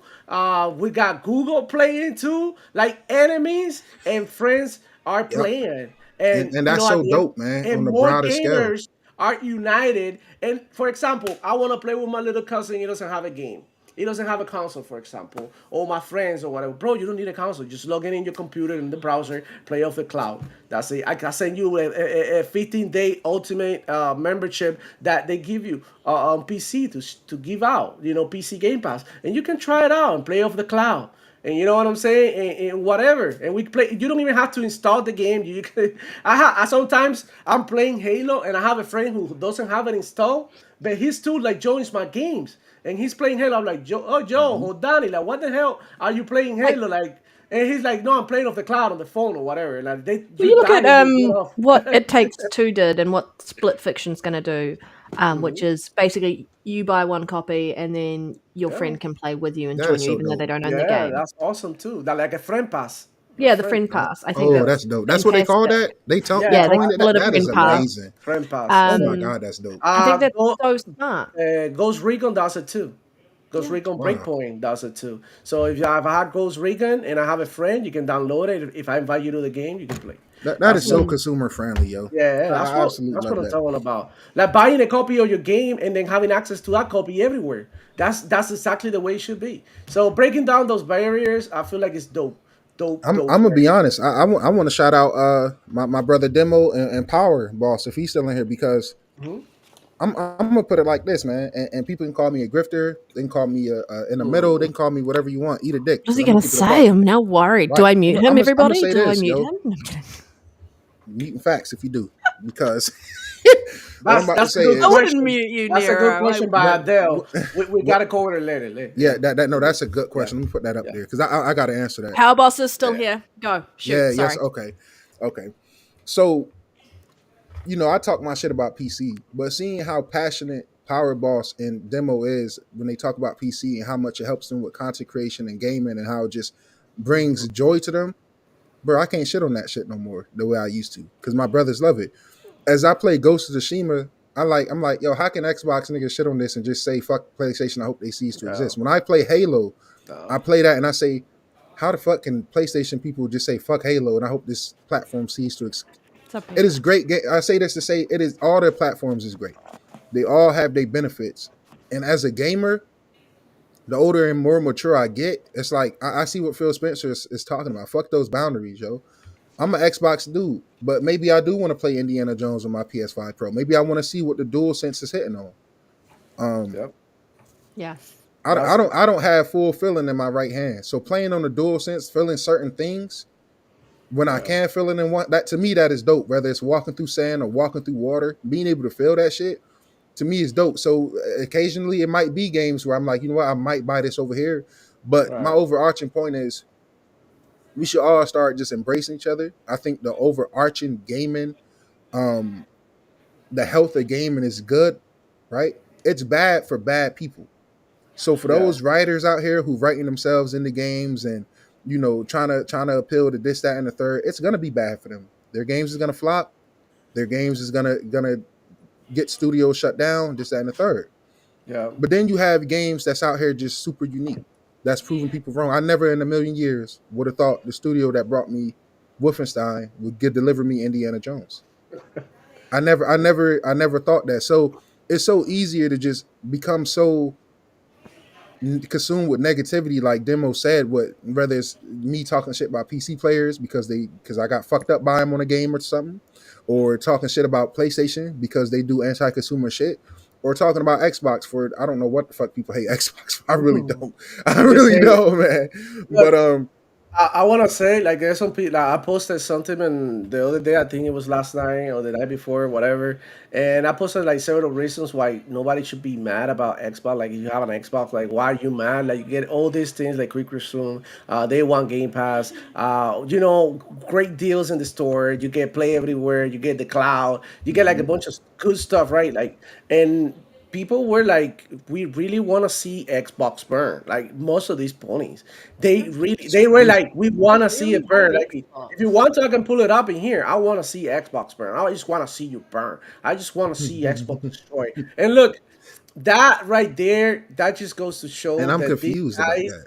are weak and they jealous Yeah. because they know them right who got the best roadmap for this year, and they've been having the most consistent video game output this generation and beyond. Because what Xbox is cooking, people don't know.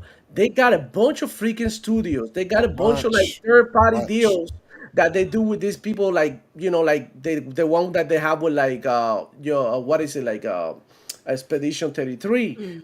Ninja Gaiden, right? They Hmm. got a bunch of stuff like that cooking, and I feel like people are really underestimating Xbox. But when it comes to like this and accessibility, I gotta say, I love what Xbox is doing for the gamer. Because at the end of the day, I feel like this is like kind of not selfless. Like what is it, like they're not being selfish. Selfishness. Yeah, Yeah. yeah, yeah. That's what they're practicing right now, and they look, you as a gamer who's faced with a lot of barriers before, like to access my gamings, and I lived in a third world country and whatnot, and being able now to just like have these many games at my disposal, being able to save this much money, and seeing other kids and people enjoying the accessibility that Xbox provides, it's just like an amazing thing to see, and it goes beyond console wars, because at the Hmm. end of the day, these guys are plastic lovers. They play in console sales, like they play video game sales. They're not really talking about a game. They don't They post want, games. but if they want Xbox to burn,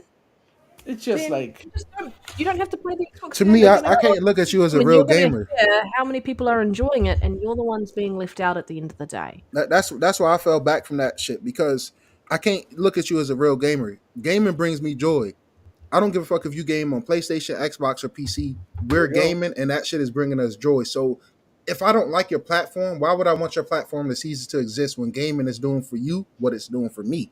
Yeah, That's bringing me peace. That should help with depression. That should help with real life, escaping reality from real life. It's therapeutic. It's fun. It's frustrating, depending if you're playing shooters. You know what's up in Apex demo. So it's like yeah, it's so many things. How could you want that yeah, to cease to exist for millions of other players? So it's like Yeah. when you look at it from that perspective and that lens, man, fuck that shit, bro. Life is too short.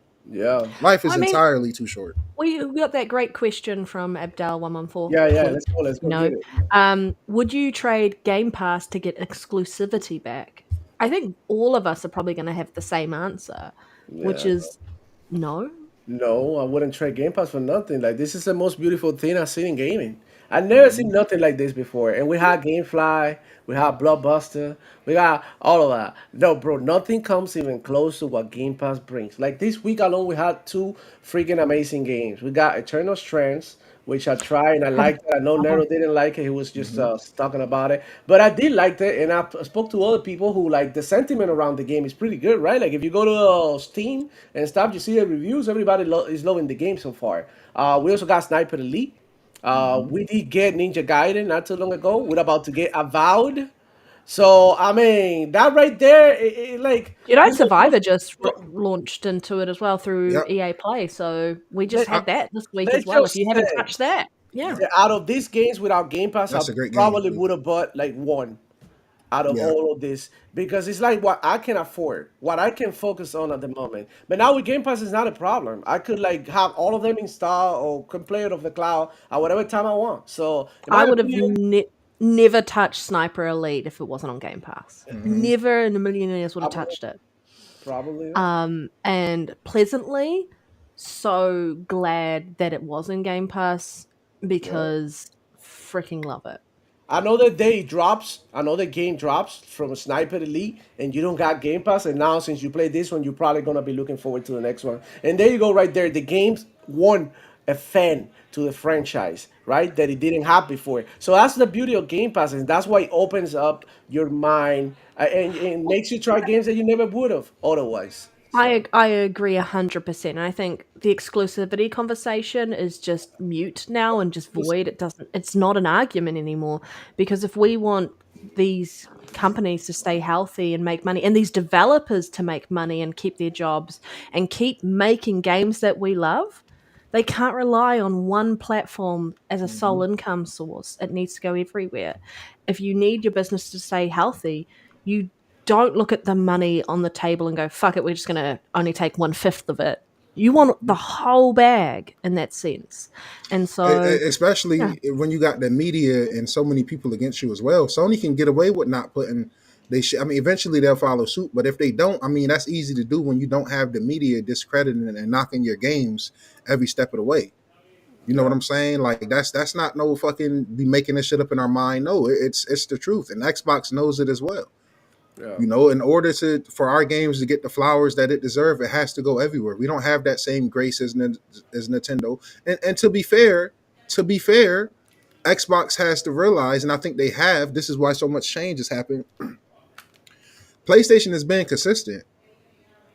Nintendo has been consistent. Microsoft is the one company where it's like, and it started with the Xbox One when they deviated from just all about gaming. That shit has set them back. That was a very important generation. So I think it's a lot of inconsistencies there. And I think that's why people be so mixed on Xbox because like, you know, one day it's this direction, but that direction. But I try to tell people when you're innovating and leading, Yep, that's gonna fucking happen. It's can gonna I? happen. Yeah. yep. Well, And we're looking at what's happening with Game Pass, and this was a news story this week was that MLB The Show is no longer on Game Pass. What it's been on there for the last 2-3 years, I feel Mm-hmm. like day one release, and everyone's like, "Oh my god, what's happening?" And it's just an interesting seeing the discourse in that space because people seem to forget. Like, I think it was probably always the plan because it's never been on Xbox before. So how do you introduce an established Mm-hmm. IP and build a base at a low cost and that's through the introduction of like Game Pass and going, hey, you get to play this, you get to play this, and now they have a fan base there that people who really love this game and want to play this game are gonna pick it up and pay full price for it. And I don't know how people are trying to turn this into an L when it's probably just a smart business decision for the devs and always the plan in that space. Like games get rotated in and out of Game Pass all the time. It's not the end of the world. And it's not the end of the world if the game doesn't launch day one in Game Pass. It's still coming to the Xbox platform. Mm-hmm. So how is it an L? It's so interesting looking at the discourse and like there's nothing for them to do more than talk about Game Pass and Xbox because there's no games on their platform. All they do is console war and do nothing else, and it's just No, it's depressing and games on their disappointing. platform. They just don't I play them mean, you know what I or mean. They just highlight don't them. play them. They They don't just fucking console play war them. the whole It just time. console war all day. Like I blocked that clown Porter Rock the other day. I don't give a fuck if this make it back to you, nigga. You hear it? Fuck you. I'm not about to argue with you. I don't view you on the same level as a gamer as me. You guys are too invested in wanting to see the downfall of another brand. Even at my EJ's height pointing of out. trolling PlayStation, at my height, at my yeah, highest of heights of trolling, I never once really wanted PlayStation to fail. I just wanted of them to course tighten not. up and do better. You motherfuckers, like Demo said, you guys really want to see a brand cease to exist. Mm-hmm. Meanwhile, your brand is going through so much turmoil that you're just Mm-hmm. blindly ignoring it purposely. I can't respect people like that. Yeah. Yeah, Um, so Sony got their problems they going through. We highlighted on the show, but I mean, even today, I probably said shit that a lot of the Xbox community won't agree with necessarily. But at the end of the day, everybody on this panel has our own mind, We speaks for ourselves. We don't dick ride corporations into the ground like the rest of these guys do. So 2025, like I said, I'm on a more mature, positive tip. Your ass is getting blocked, whether we're allies or not. You come in my mentions, you come trying to get clout and attention off of me, you're getting blocked. Because if I don't respect you as a gamer, I'm not about to keep fucking debating you on some gamer shit. You know what I'm saying? And the truth for the fact is, I don't respect these dudes as gamers.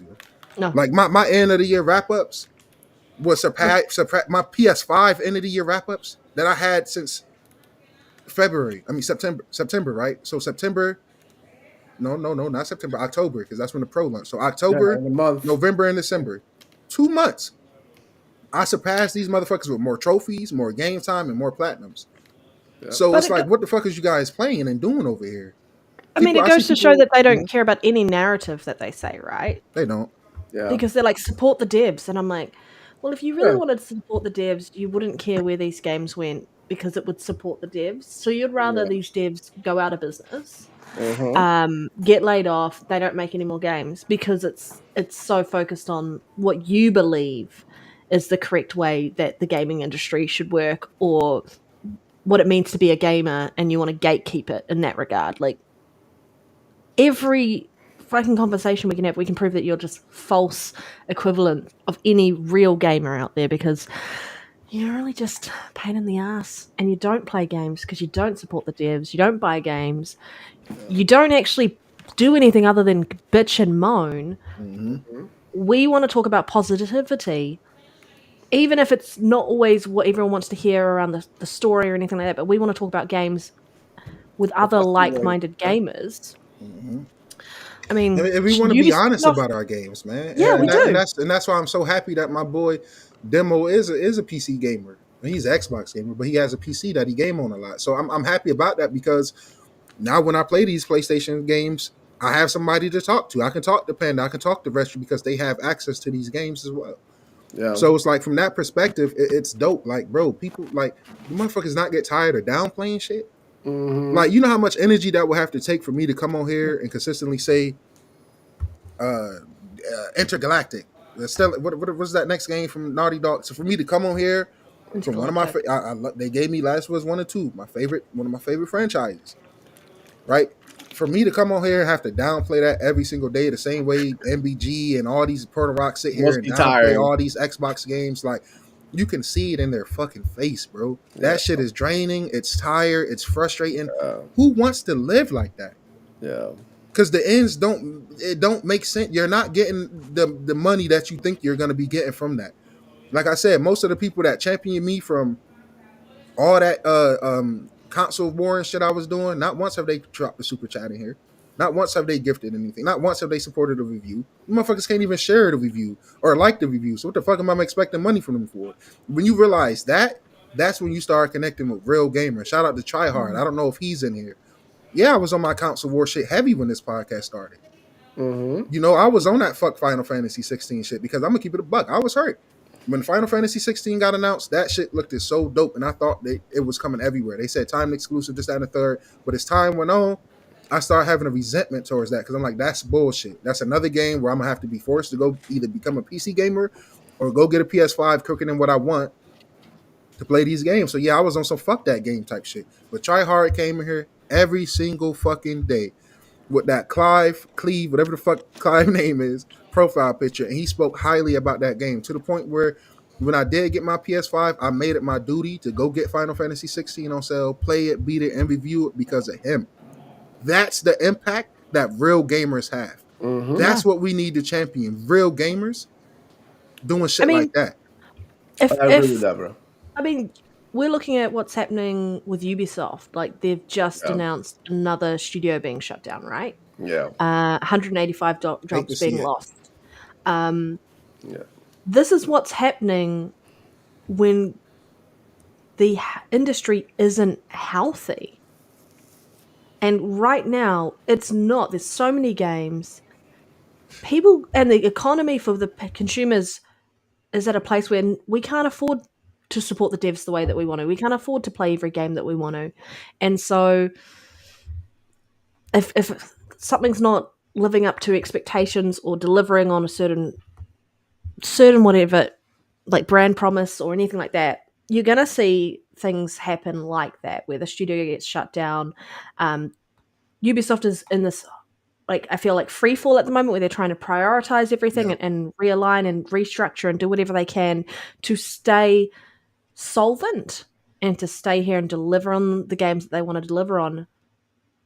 But as consumers, I know a lot of us feel the economic hardships that is going on. Definitely. So we're not able to buy every game that we want to buy. I waited to a massive sale for Ubisoft games. But As you I always should. buy Ubisoft games. I usually Same. wait. I always buy Ubisoft games.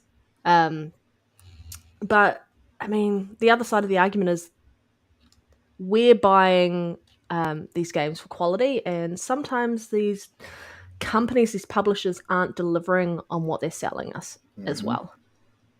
And I was gonna say this because I watched the video early. I forgot the guy's name because I would love to give him a shout out. But it's interesting because when the last time we got a really good game from a studio with over 1,000 devs? A lot of these studios is too big for their own good because the more you have, and I think Ubisoft is going, when you have so many people working on the game, passion can easily get lost. When you have thousands of people and thousands of employees, and when you think about the games that have been It the most loses its heart and successful, soul, though. it loses its heart and soul. Kingdom Come Deliverance, a small studio, right? Hellblade, Ninja Theory, a small studio. Machine Games, not a huge studio, small. Obsidian, small studio. Baldur's Gate with Larian, small studio. FromSoft, 300 people. So I know that's a random, but I just wanted to throw that in there that I'm starting to think like a lot of these studios closing and, BioWare only having 100 people left. It's like, is that a bad thing? Because development cost is getting outrageous because you have so many. Sometimes maybe like dial it. Sometimes less is more. Is what I'm trying to say. It just seems Yeah. like the most passionate games we've been getting this generation comes from studios with less than 1,000 people. Meanwhile, these studios with thousands of fucking people are fucking putting out shit games because when you get so many people, it comes from: are you making games or are you manufacturing games? Yeah. And Ubisoft is manufacturing games and just putting them shits We out. saw what happened with Skull and Bones, and the Exactly. amount of studios that worked on that game. Yeah, to speed up the process. That's Yep. why. It is to And speed up the process. We're seeing what's happening with I'm the Perfect Dark. I'm the biggest Ubisoft fan. I love all the game. In fact, that's what I've been playing, Assassin's Creed Odyssey. And I thought it was madly underrated, and they got a lot of hate I that it agree. should. I got and I feel like that's the same with like I was speaking earlier about Ghost Recon Breakpoint, right? That game got a lot of hate, and they continue to work on that game, and now that game is one of the like is super amazing. I don't know if you tried it. If you like Sniper Elite, you're gonna love Ghost Recon. Ghost Recon. Yeah, the breakpoint is really good. You can go in the dirt, put like the mud on you, and camouflage. It's like very tactical. It's very cool. It has like almost the same system as the Division, like looting and all that, looting, shooting, Yep. contract. It's very Ubisoft like, right? Because you got an open world, and I I like do love Ubisoft I games. I do. like Ubisoft games, and They're unique. I just don't like some of the bloat that they put in them. yeah, I Valhalla. agree. I agree. Yeah, Valhalla. Shout out to Valhalla. 50 hours in, I'm not even halfway there. So, Like, what you've I'm got a trying to long way to go there on that one, yeah, mate. what I I'm You've got really a trying to long enjoyed way say to that go. game, man. I yeah, agree. I I think they're enjoyed it, underrated. but it was too It was long too in the long. tooth. Too Like, it much had a to really do. good Too much to do. story. Yeah. I still loved I think Origins. I just set in Egypt. I just thoroughly enjoyed It that. just feels. I just feel like Assassin's Creed. Every time they drop one, it's worth it to pick it up. I'm Whether you looking forward like to it or no, I Shadows more. think there are beautiful, beautiful games. I agree. And right, I love the story. I love the how they try to like portray the world at its Hmm. time. They got different eras, and they show you different cities. They show you different like people talking around, how they behave, all of that. So I love story. I mean history in general. So it's one of the things that why I like Ubisoft game because of Assassin's Creed. That's one of the games. I think Nero said it once that it was one of the first games he ever played on the 360 or something like that. Like it blew his mind. Right? Did you say that one time, Nero? I Yep, think it yep, was yep, you. definitely. Yeah. Yep. So So same here. I hope they remake that one soon. Yeah. So what I'm trying to say here is like some of these games, and not only Ubisoft, but like video games in general, are getting a lot of hate from a bunch of people who just like they like to talk about where the game is woke or it has this political thing without like we Doom gotta bring him conversation. You see back. the Doom conversation about it.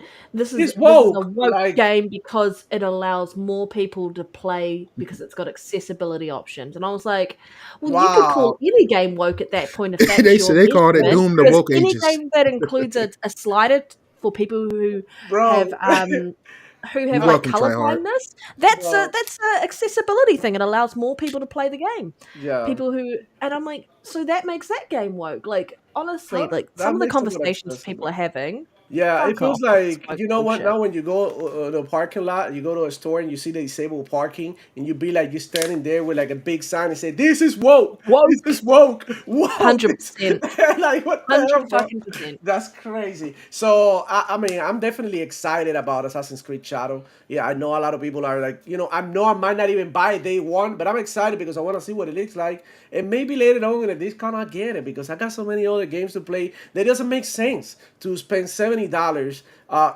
to buy a game that I'm not even gonna be able to get to it because of Vow and all of these games that come to me without the extra step of buying them, right? Expedition 33, there Expedition it is. 33, Fall, Fuck right? yeah. Bro, so like it is super good. I'm super excited for Assassin's Creed. I want to see what it is like. That's what I want to say. I won't Shout be out to picking that up Ubisoft. day one. I hope they Sadly. can recover because I do love the Division. I want the Division 3 so Absolutely. freaking bad. And I'm so glad that they did something for the Division 2. So this is good because it brings me back. So I'm still upset that we've never seen, and this was, I know Ubisoft was meant to be publishing this, but we've never seen Beyond Good and Evil 2 after it showed however many years ago that was. I was so upset. Rayman Uh, being Rayman, option. yes. I love Rayman Legends. Yeah, I Like just like the it. musical sequences, Yeah, ridiculously very good fun. game, man. Such a good game. Yeah, I've always been a big Ubisoft fan.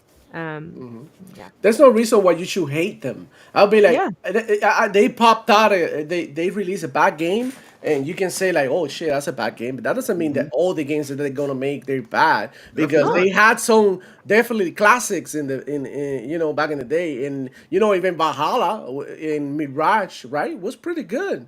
I mean, I didn't see that many people complain about Mirage.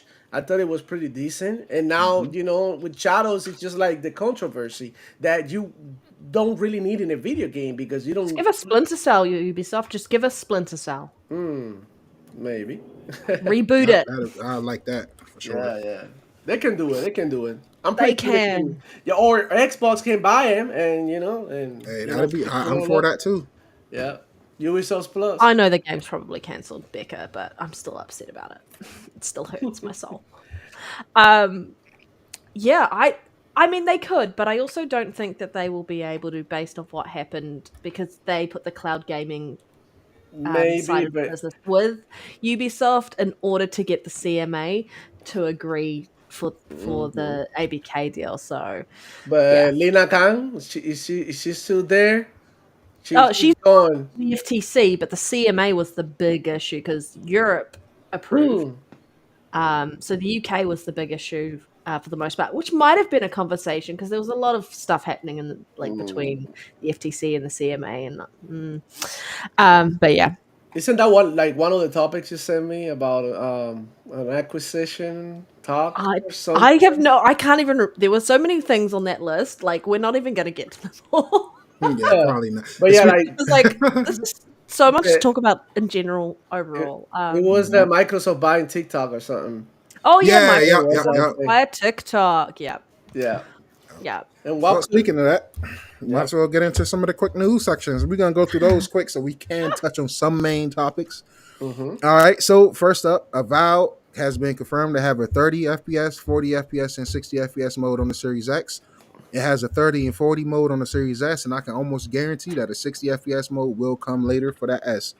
That is really good news. You absolutely love to see that. The But sleeping but dog.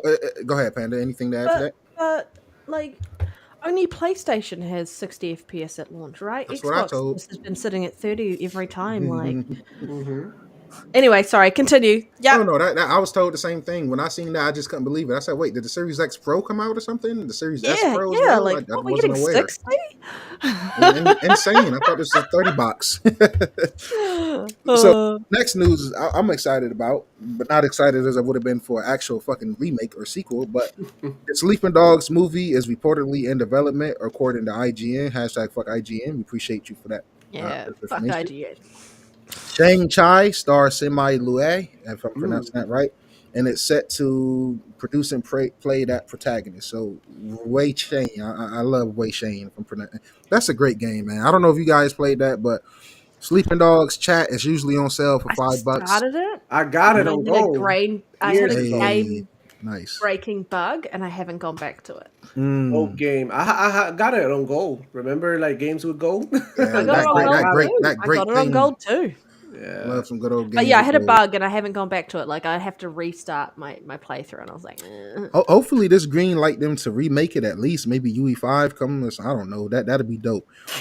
This next news I'm really personally excited about. Silent Hill F has been rated in South Korea. It is the next mainline entry to the franchise. Anybody excited for that? I know Panda, you're shook of scary games, so I'm just Yeah. yeah, I'm excited for your excitement of it. I I think I'm appreciate excited that. for the people who love that genre who get to play it. I'm just not excited for Yeah. me because I won't play it. Yeah. Understandable.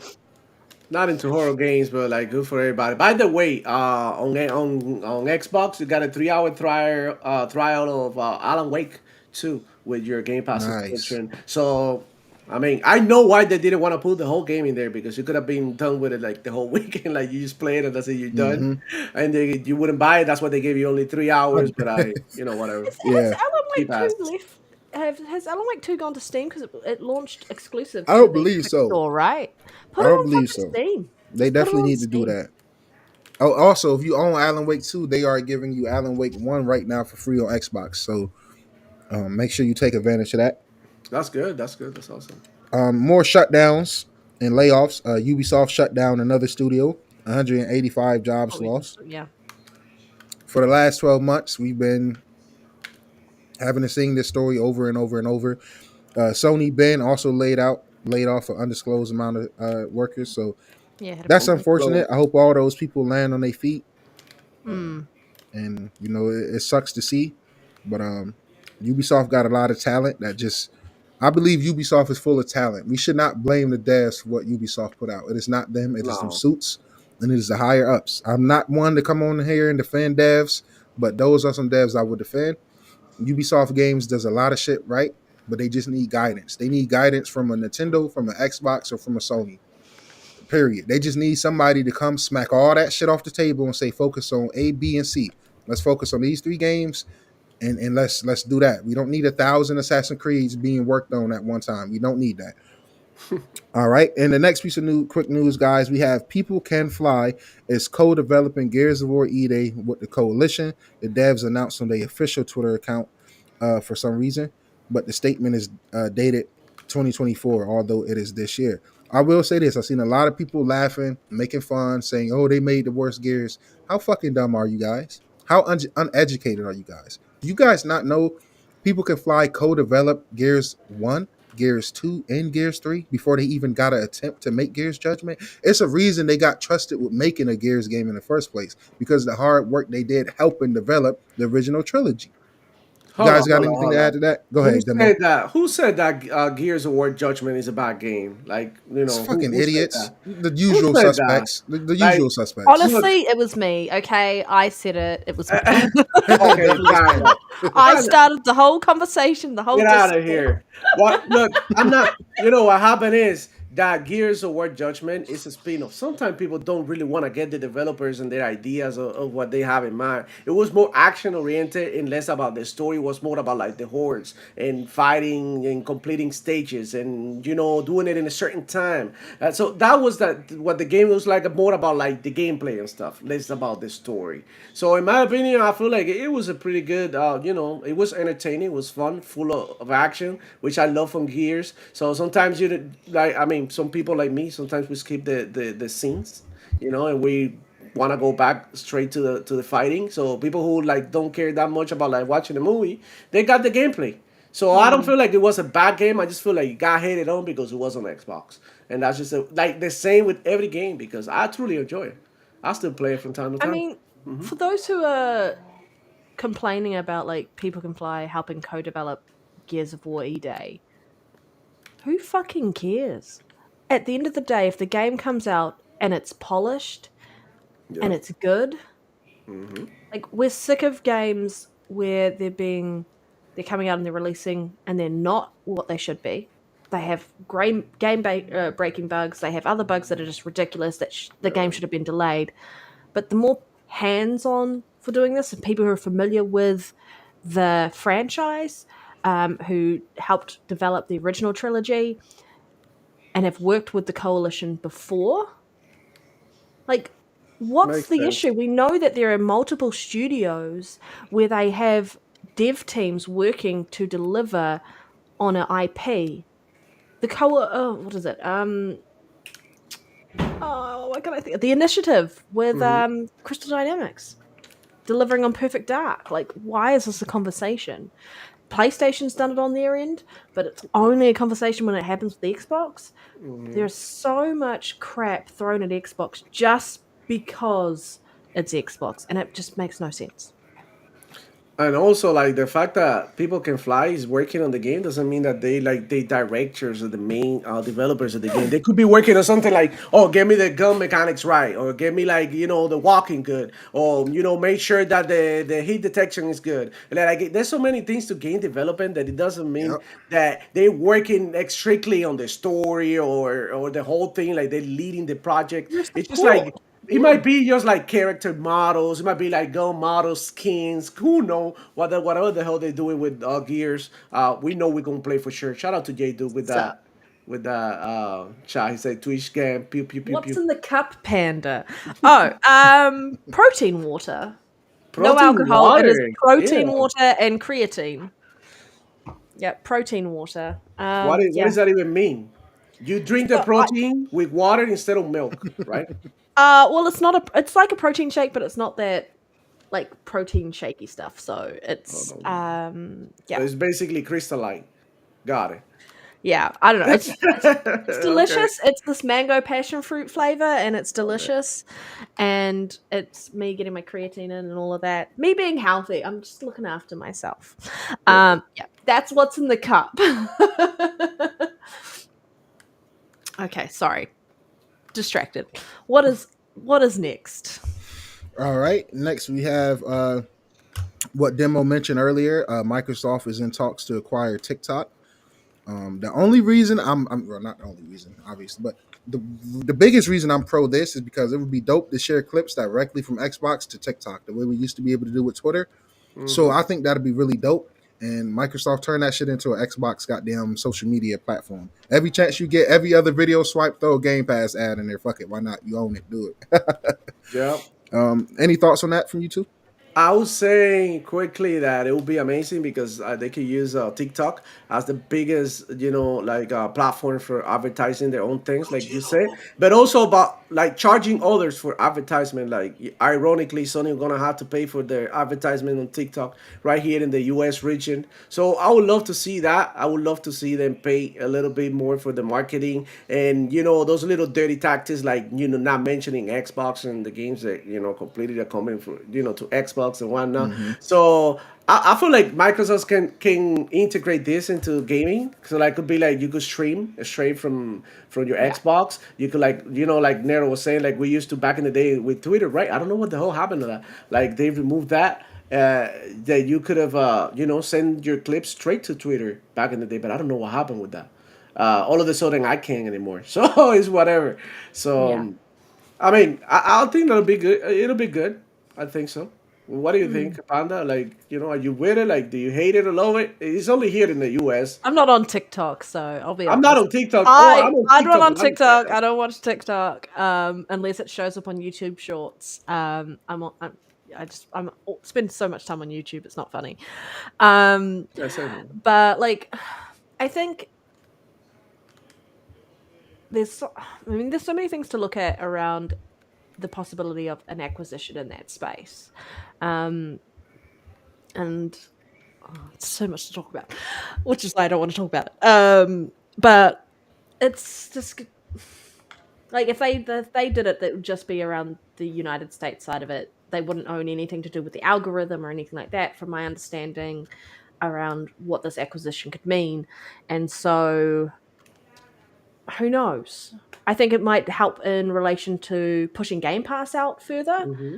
specifically, and bring that to the heart and mind of everyone, instead of it just being really around like us gamers who know about it. Like, how do they push the "this is an Xbox" ad campaign further, push it to where the people are, and put it in that space. It doesn't really matter to me who owns, I guess, TikTok at this point, because I'm not part of it. So yeah, I Yeah. know it's a big thing in the States because I know what's happening over in the States and all of that stuff there. Who they'll be doing what they did when it came to the potential of Bungie acquisition, in which they looked at all of the things and realized it wasn't a good deal, and they walked away from. They didn't offer to purchase Bungie or acquire Bungie. They'll be doing the same thing with TikTok in that space. So I don't have much to add to there. Yeah. It might be interesting. It might be an interesting conversation when we know more about it, or if it definitely is a possibility. But I don't. I guess I was just kind of I just want to talk about games. I don't Yeah. agree. I Microsoft. agree with I you. just want to talk about games. Yeah, Let's I agree. go. So the next piece, I almost skipped one. So this is new. Sledgehammer Games reportedly had plans to do, keyword here, had, as in past tense. Sledgehammer Games reportedly had plans to do a massive collaboration with Halo that would have added various maps from the franchise of Call of Duty Modern Warfare 3. Um, I, Well, I'm, Sad. I know they had plans, but so I could easily be like, "Oh, I love Halo. I'm disappointed," but I think those plans didn't go through because Microsoft has their own plans with Halo. We see the renaissance of Doom, even though Doom has never gotten criticized as much ever, in my opinion, as Halo no. as a franchise has. But I think Xbox is gearing up for something really special with with Halo, yeah. Halo. Like I said, Hip Hop Gamer has yet to be wrong. He said it's a UE5 remake of Halo Classic Edition or 2 coming, so it's like I'm all for it. This Supper. personally, I mean, Halo on Call of Duty maps. I hate to be the guy. I don't really give a damn. I like Halo maps more than COD maps. So it's like, why the fuck would I want to play COD maps in Halo when I prefer Halo over COD as a whole? That's just me though. Um, Was how it do you like hold guys feel up? about this? Like was it like Halo maps on Call of Duty or No, Yeah, it Halo. was gonna be Call of Duty maps on. Wait, let me see. Let me It make was sure I'm reading this it right. was Halo maps going to Call of Duty. Oh yeah, man, I'm down. I'm down for that. That way, yeah. Even if the Call of Duty comes to Halo, like I think it'll be interesting to play some It would have to teammate be jumping up around or though, something. Like like that'll be because funny. I don't the know. verticality and some of the things that you have in Yeah, Halo, they'd really have to lean into that yeah. and to deliver that in Modern Warfare 3. But I think, is a really key thing there. I think part of that change is most likely because now we've got Halo Studios and there's a massive change up with what they're doing in that space, and re-looking at how they diversify that IP and where best to deliver on that IP. Yeah, so I can understand why they've stepped back away from that, but it would have been cool to see Yeah, those maps end up on Modern Warfare 3 because I love Halo so much. yeah. It would have been good, but like it's also like what Nero said. Fat boy. Sometimes like when they doing this, they thinking about how are they gonna make it, and that doesn't mean that they don't with it. Maybe they studying the possibility of maybe added it in future games. It doesn't have to be for now. It could be like a different collaboration in many ways. And now Xbox had the opportunity to do these collaborations with like Doom, like they had in Modern Warfare 3, now with Halo, maybe with Gears, and Mm. whatever other franchise they have now. Call of Duty skins are like literally anything, right? So they might throw in their Crash Bandicoot skin or whatever. Who knows what they're cooking? And I just feel like Halo is like today they added, I don't know if like some Mm-hmm. some new weapons, some new maps, some new modes. So they cooking I mean, I got people telling me that Halo is dead, but they continue to like, It's receive really content while other games are disconnected and X they Defiant. plug. Yeah, I only play Halo Defiant. now in groups of like we play Yeah, online, we all play in custom matches because where I am, the servers are in Australia and it's really hard for me to actually find a game. yeah, it is. If I do find a game, then my I get moved to the USA servers and then my ping is atrocious. That's one of Um, the things with Halo that they need to fix. And as an Xbox fan, the servers over there in Australia, and I know this because I don't know if you know about Ogre 1 and 2, the two brothers, multi champion in Halo. They from Australia, and they struggled throughout the years, with their connection online. So they were really good on land, but when they living in Australia, like it was really bad for them.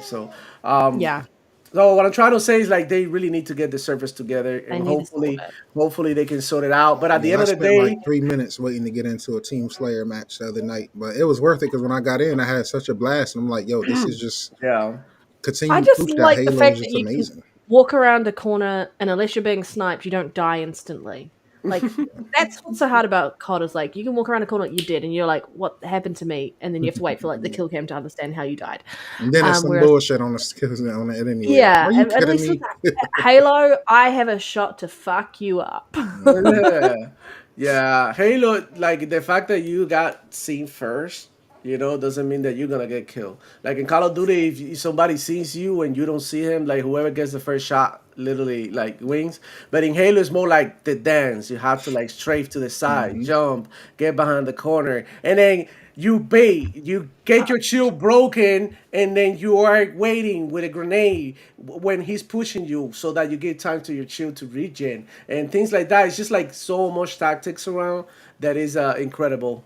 It's Yeah, incredible. I love it. I love it. I love Halo. Oh, Yeah, so good. It's sure. so good. You can have so much fun with that game. Yeah. Absolutely love it, man. What is next on our quick topics? We have Sony reportedly developing a God of War PS5 game set in Egypt mythology. Sign me the fuck up. Day one pre-ordered. Period. I love everything about Egypt mythology, African mythology, all of that type of shit. Yeah. First of all, I love all the mythologies. Uh, I've studied a lot of the different mythologies. I wouldn't say studied, but listened to a lot of Fred. videos and video essays about different type of gods from different cultures and shit like that. That's why I kind of like the approach that God of War is taking. Personally, I'm disappointed because Norse mythology is one of my favorite mythology. That's why I love Valhalla. Any Viking game of that like type of atmosphere, I thrive with. So the fact that I'm not really connecting with God of War 2018 and Ragnarok to me is mind boggling because I love the mythology that the games are set Mhm. around. Um, I will say I'm having a better time with Ragnarok than I was with 2018, and I'm Yeah. definitely going to try to finish Ragnarok in 2018 eventually, but definitely Ragnarok first because it just seems like the better game. But I would love to see Kratos going over there to get fucked up by them. Because look, he ain't gonna have no easy time. Like Kratos, my guy, he gonna come out on top. We know that. I mean, it's Yeah. what That's just how he plays. That's how he yeah, goes. that's Yeah. how he plays. But them African guys over there, them Egyptian, yo, look, listen, they Yeah. gonna throw that motherfucker Do you through the know pyramid what? so hard, yo. They should definitely take a page out of like Doom's like steal that with the accessibility sliders, like speed it up and do this and Hmm. do that, and just like allow people to like diversify their gameplay a little bit more with the rebooted God of War franchises, I just with the agree. different way that they play compared to I the agree. last. And I Um, really hope that Greek saga is being remade or remastered. I think that'd be really good. That's what's the name of them? Is it Blue Point? The people who did the Demon Souls remake. yeah, The yeah, Blue Blue Point. Point. Yeah, Yeah, Blue. That's what the fuck Blue Point should have been working on instead of a fucking God of War goddamn live service game. That dumbass decision. Shout should have out been Jim doing the Ryan, King a reboot of Slime. that trilogy or Bloodborne. Yeah. Yeah, that would have been ideal. This next piece of news, the Thing remaster is Night Dive Studios' fastest selling launch so far. Absolutely kudos to them. The Thing has been a great game. I've been enjoying it. I bought it on PlayStation because that was the first place I seen it on sale at. And before you motherfuckers say anything, before I press buy, I turned on my Xbox and it was still $34 over there. I said, nope, I'll just buy it here. Am I regretting it? A bit, Nope. because actually a bit, just a little bit, because the lack of quick resume. This game has the Um, save point stretched out. So if I don't save before I get off the game, like for the home, if I'm playing that and they like, yo, come play Marvel Rivals, or yo, come play this, that, or third, and I leave the game, now I come back, I'm pretty much restarting the chapter. So to me, that's just another example of quick resume being so goated and just I presume underappreciated. it was a Horizon 5 too, bitches. Oh, fucking love that. I love Horizon 5 is such a game to have a goated game to have quick resume in. Like the amount of times I would go from playing Halo, getting frustrated, and then hop back in the forest, and I'm right there in my car where I left off at.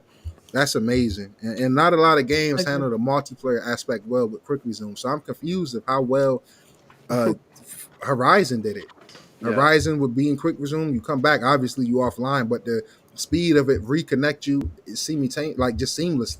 Yeah. I think that Yeah, online and offline, yeah, it's yeah, very good. that's absolutely amazing. So, Yeah. guys, that was all of our quick topics. It only took us 2 hours to get through 'em. I That's mean, how our you know first it's gonna be a great episode, yo. it was that first one, all right. But I'm We gonna don't say have many main topics tonight, so no, we thankfully we don't. won't be holding you hostage too much longer, Demo. Yeah, we good, man. I'm Panda, chilling. would you like to kick off the first main topic for the night? Yeah, give me 1 second. I'm just bringing it up at the moment. Take your time. Okay, so our first topic. Um, so Tom Warren heard that Gears E-Day is targeting 2025 launch, Oblivion in spring or early summer, and they are hoping to hear more about Contraband and Clockwork's Revolution in the June showcase. We already knew that Outer Worlds 2 and Fable 2, sorry, and Fable are launching in 2025. But it's just kind of interesting to hear that, like, not only are we going to have a fire first half of 2025 with the amount of games coming on the Xbox ecosystem, straight into Game Pass, play anywhere titles, that there's this possibility that we're going to get Gears E-Day this year as well. And I'm gonna throw to Nero on this quickly, and then we'll hear what Demo has to say on this. But what are your thoughts around the possibility of this game launching in 2025? Do you think there's a high likelihood of it, or I, what are your I thoughts think in it that space? is. I think it's a high possibility that E-Day launch sooner than later. I'm confused as though if they would launch E-Day before the Gears trilogy remake. I'm pretty 99% sure is coming and on the way. But I think it could definitely make it to 2025. I don't think it's necessarily needed for 2025 with everything we have coming. Um, so I'm definitely hoping to hear more about Contraband and Clockwork Revolution as well. I'm super excited for the Outer Worlds 2 coming in I still 2025 can't because believe that they're delivering yeah, two games this year. exactly. That was my Insane. biggest surprise from the Game Awards last year. And Fable, I'm still not sold that Fable is coming this year. I think we might see Gears E-Day before we see Fable come this year, but I'm not sure. And the only reason I say that is because Microsoft have nothing launching like Gears this year. I'm not saying Fable is like Avowed or Outer Worlds. Of course not. It's a different league. But the fact that that's three big RPGs coming from Xbox, I don't know. But I would love it, especially for you, Panda, and for Reese, and for myself, because I really do want to get into Fable. But I'm happy with this news, man. 2025 is off to a great start. Like I said, January started, and they had that weak ass announcements of Game Pass games.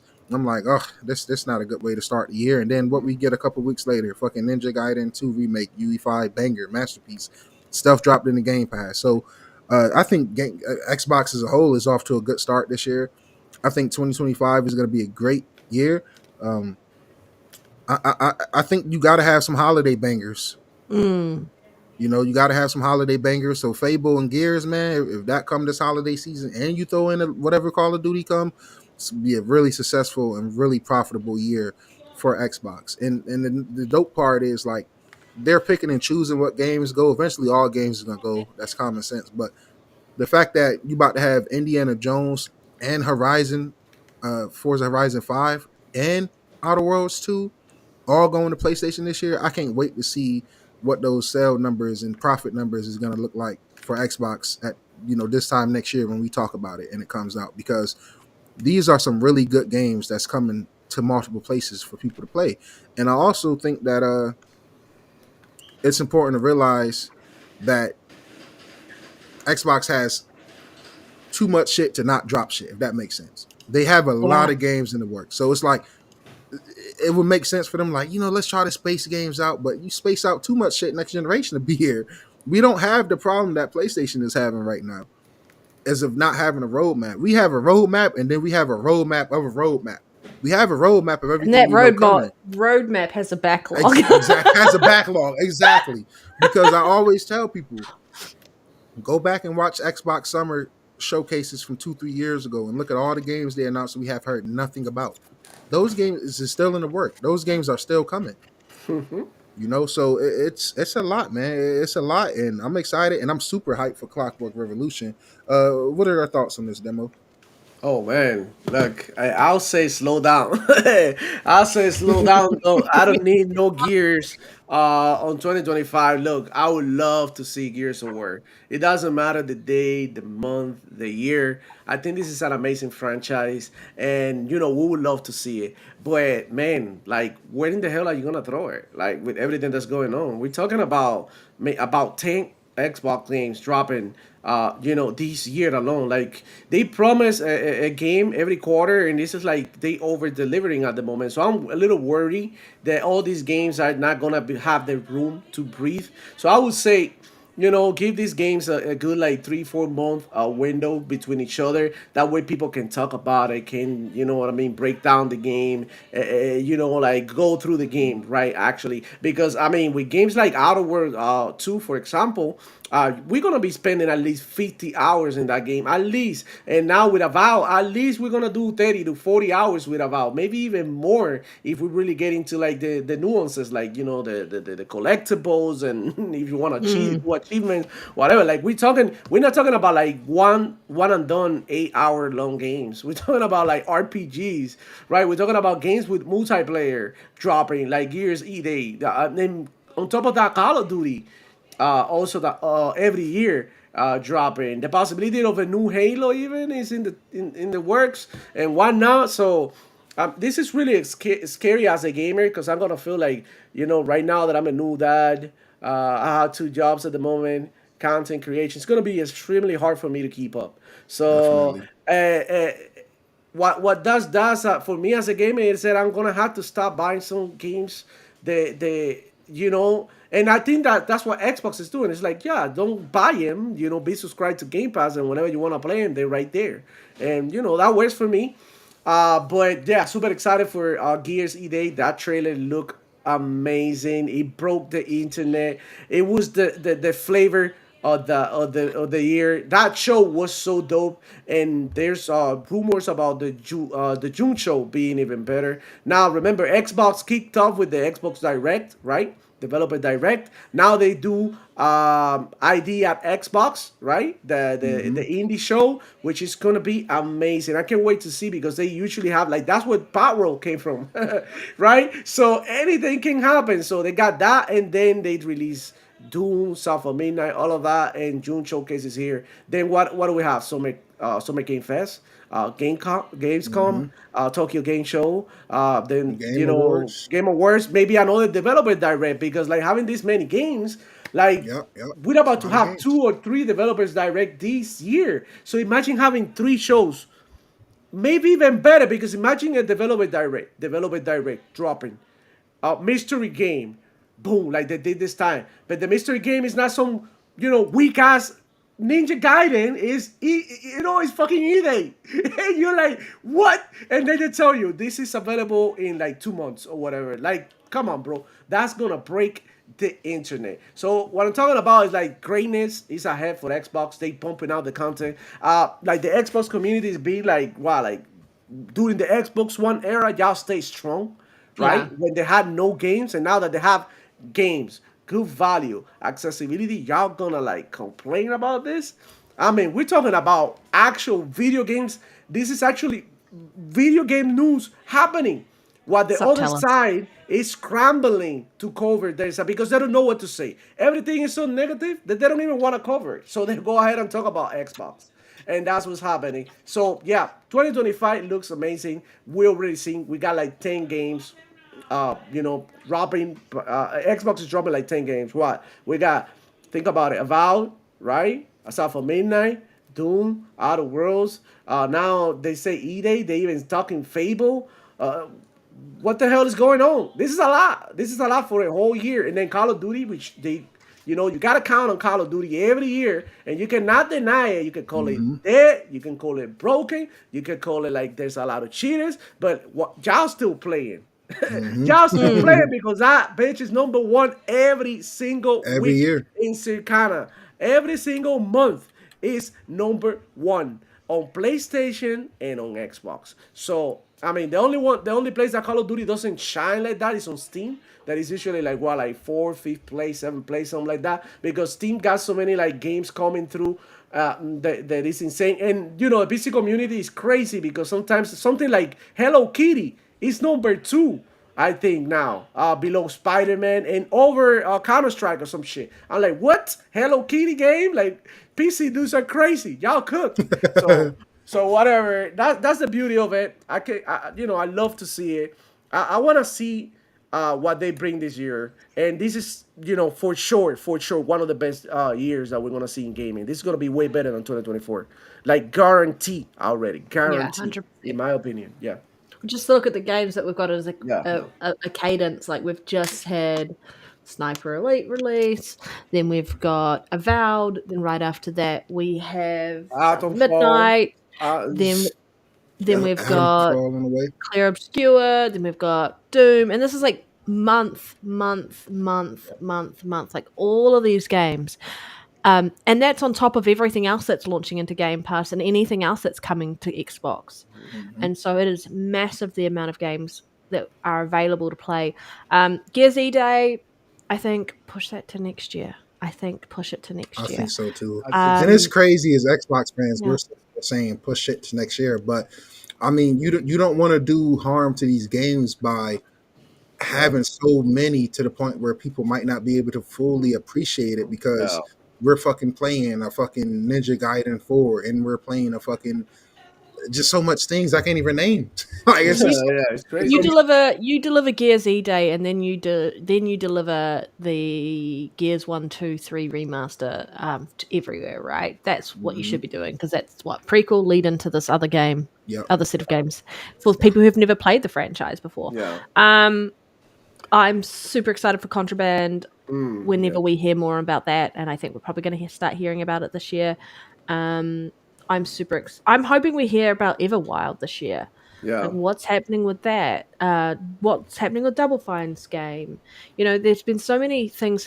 Even State of Decay 3, like there's so many games that we're going to be at a point, and I think kudos to whoever mentioned in the chat around the fact that Xbox is going to be a point that none of their hardware is going to launch without launch titles. Yeah, 100% agree. That we're not dealing with the same Xbox from before, where it was like, wait till next E3 or wait till this, or constantly going like the games are about to happen. Like it's happening. They're releasing on a regular cadence. And as a gamer, knowing that there are so many things to play and always be looking forward to something is where you want to be. So I'm happy, and just 2025, it's all uphill from here, like all uphill. Not uphill, downhill. You know what I mean? It's all up and up and up. In the sense of 2026 is going to be a fantastic year.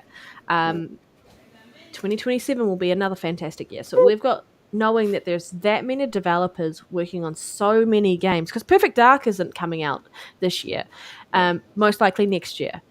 And so I think this is too much to be excited about as a gamer, and we aren't used to being in this space.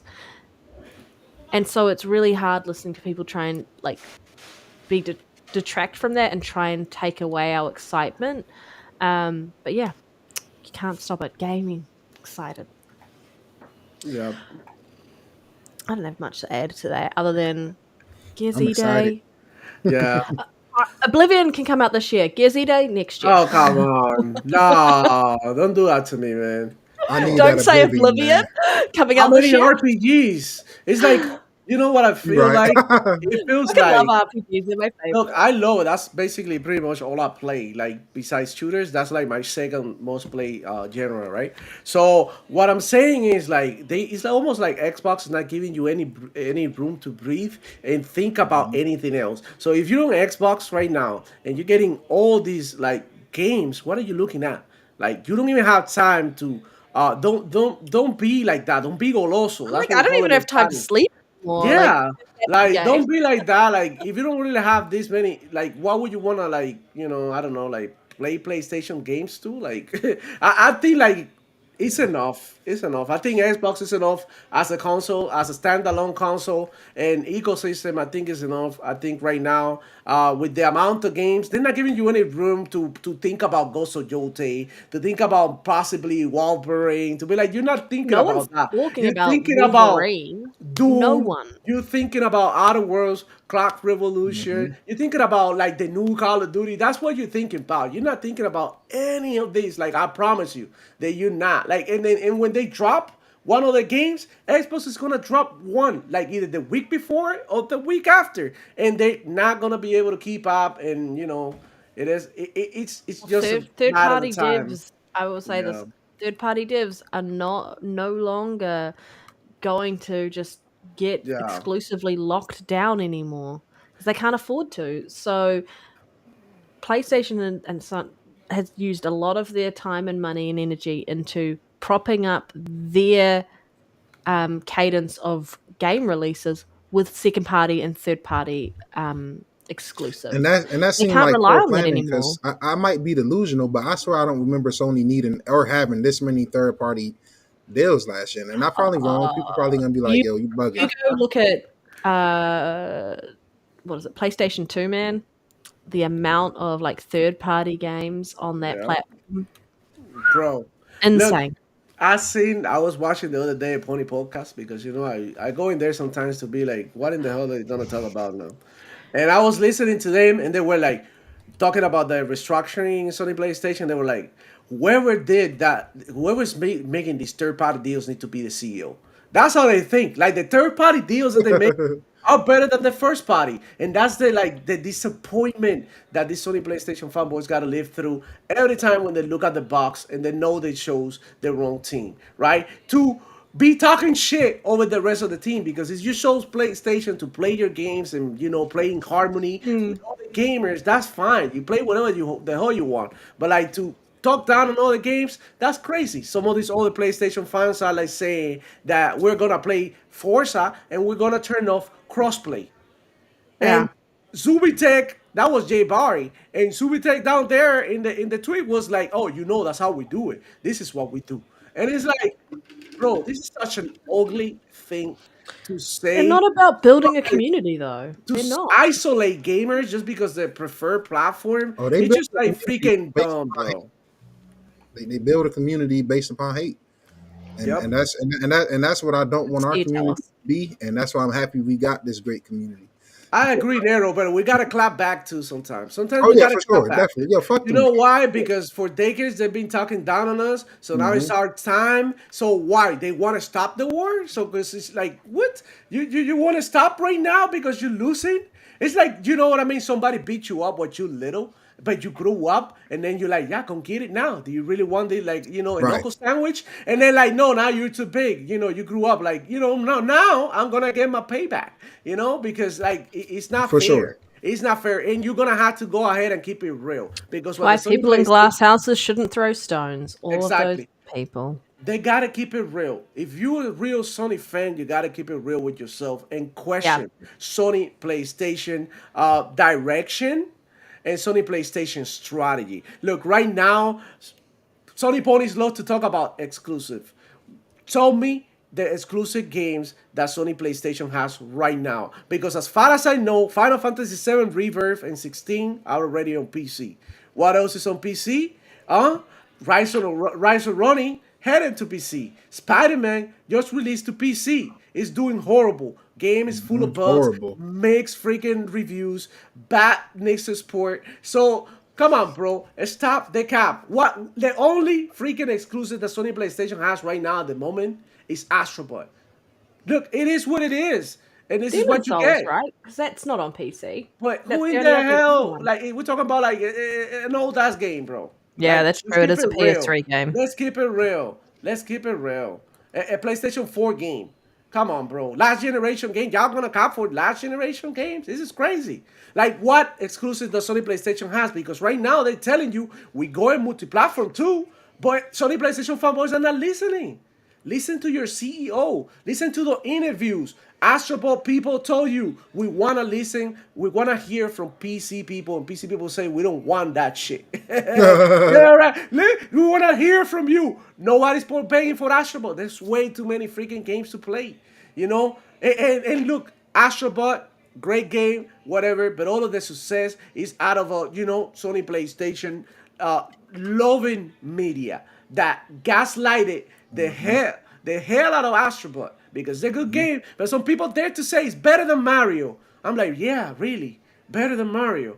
Even though Mario sells way more copies, even though Mario is literally a pioneer in platforming, like what in the hell are we talking about? It's just wild. You wouldn't have you an know? Astrobot without Mario. Exactly. It's just wild, man. And look, what I'm trying to say here is like they losing their exclusives too. Death Stranding is already on Xbox. Like guys, they releasing games day one on Nintendo.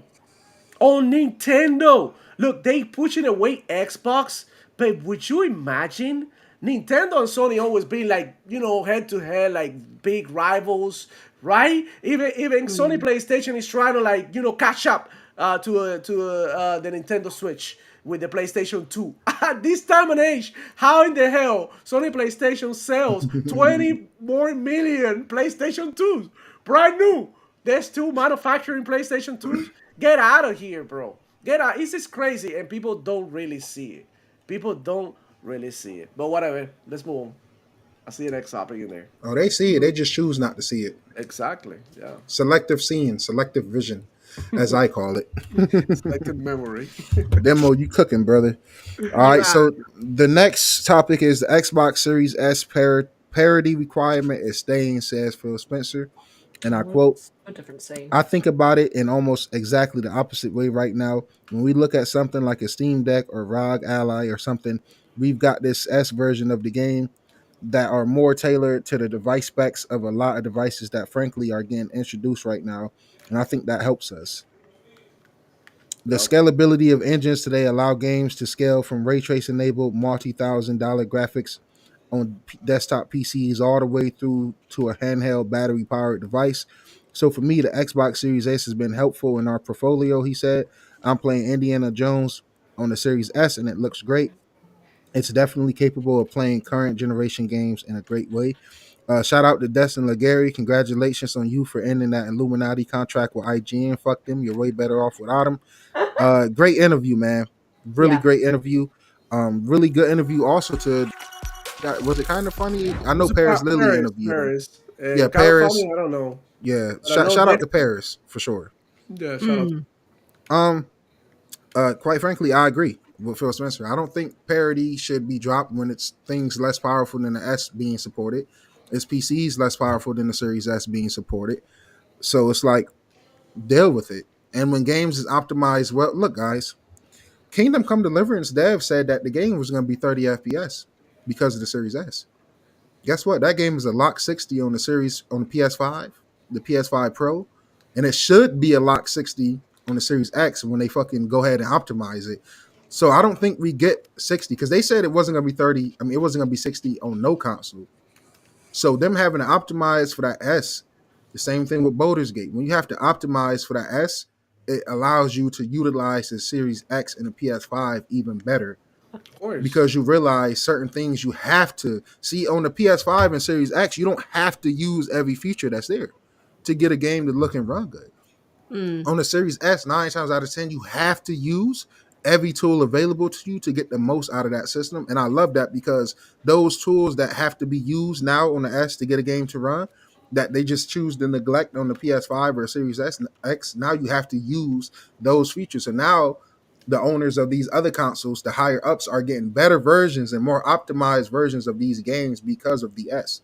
Developers have said it. We've seen it. Now we have Phil Spencer saying it. What more proof do people need that little man is a very capable, well-priced console? Yeah, it is. Yeah. I mean, if we look at it anyway, we're seeing what happens when PlayStation has solely been delivering their first-party exclusives, right? And their developers are only used to optimizing for that hardware, and so they usually get another team in to help, or completely another team to port another game across.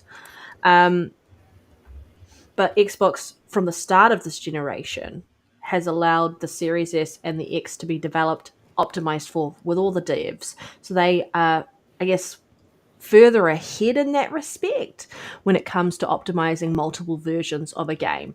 When it goes to porting these Xbox games over to handheld, over to the Switch 2, over to all of that, it's going to make it so much easier because the developers are used to optimizing for low end hardware and know what they can and can't do. And so they've got more optimization experience as a whole.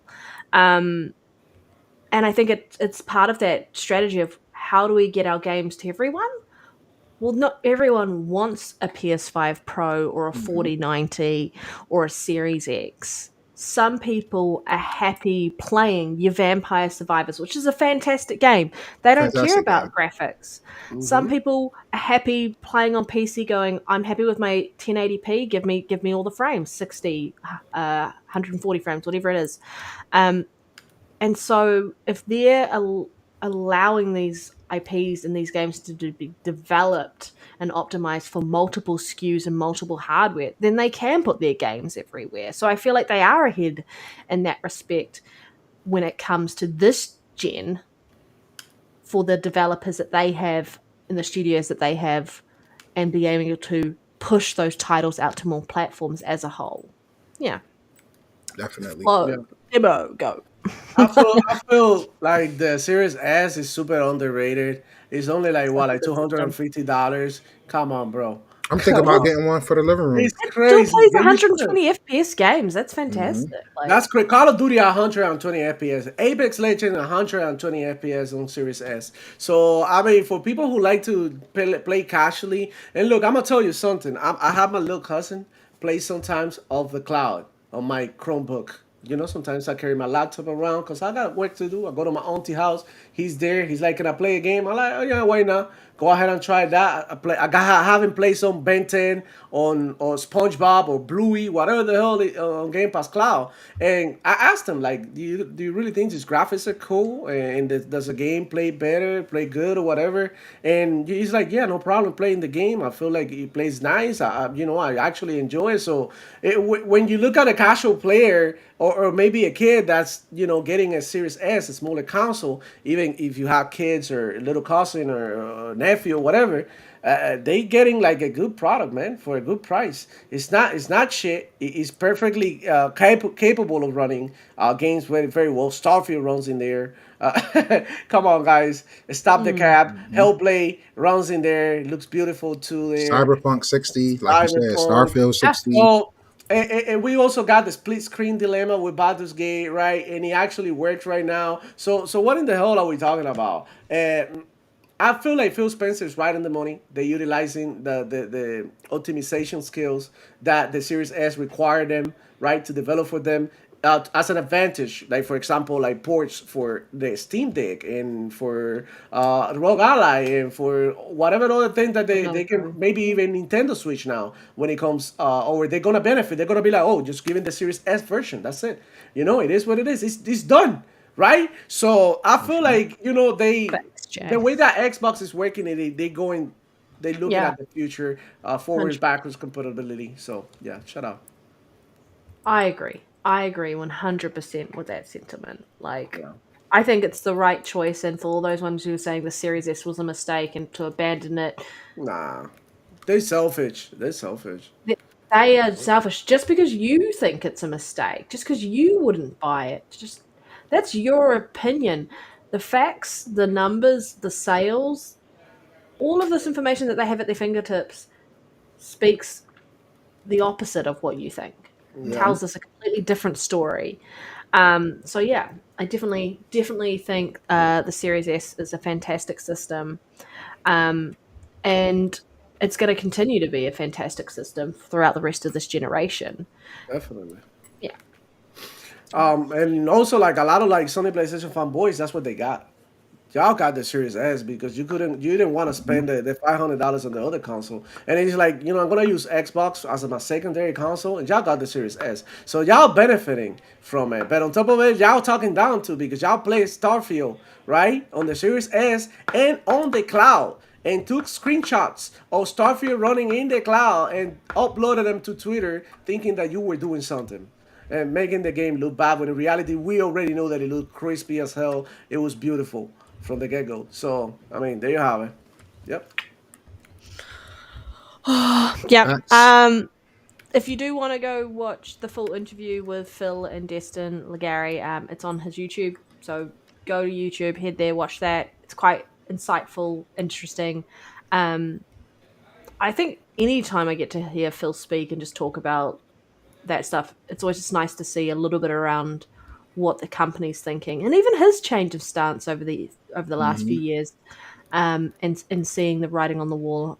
And I definitely agree with the direction Xbox is going if we want them to stay here and deliver us game upon game. And the Series S, fantastic opportunity for those who don't want to spend $500 on a console, and I'm talking about US dollars, obviously, or don't want to spend $700 on a Pro. Yep.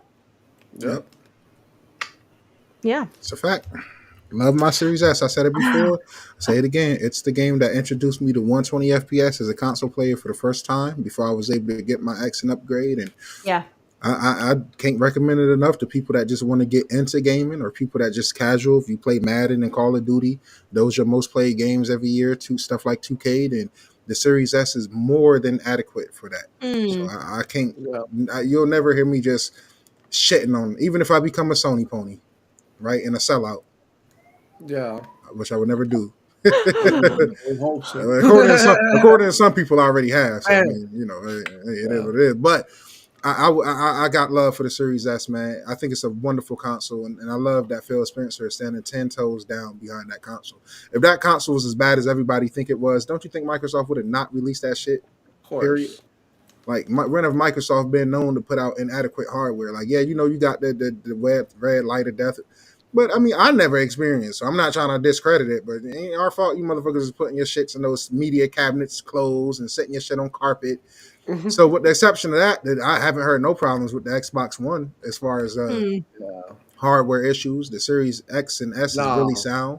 So, they're good consoles, man. I Microsoft built mean, really good consoles. Yeah. we're looking at just time and time again. Why do we think that these handhelds exist? There's a market for it. Why do Mm-hmm. you think Nintendo sold Game Boys and like 3DSs and all of this? Because there was a market for it. Because people didn't care about um, console gaming like that. It was handheld gaming on the go, playing it wherever you wanted, and Yeah. you didn't care how the game looked. It was the gameplay loop and the story and all of that. And so there's always been a market for it. Yep. And Nintendo found the best way to deliver and found a hybrid of going after the handheld market, but also the console market with what they did with the Switch. And why do you think the PlayStation delivered on the PS Portal this generation? Because they saw handheld as a thing, and they've announced that they're working on something, and we know that Xbox is working on something as well. Steam delivering on handhelds, like Rogue. They Delivering hot on again. handheld. Like, so all of them are delivering it because there's a market for it. Because when you're a console gamer or a PC gamer, you're stuck there. But when you're a handheld gamer, you can game wherever the hell you want, and that's the whole point of it. And so, for those who think the Series S was a bad decision, I think it's a fantastic decision because it plays right into the cards of handhelds and getting people to game wherever they want to game, whenever they want to game. Yeah, fact. Yeah. Beautiful, All right. Oh my beautiful. god, it's getting so warm. What is the temp today? I'm boiling here. You on the like? Is it hot over there? Like it's supposed to be cold over there, Yeah, right? she's the opposite.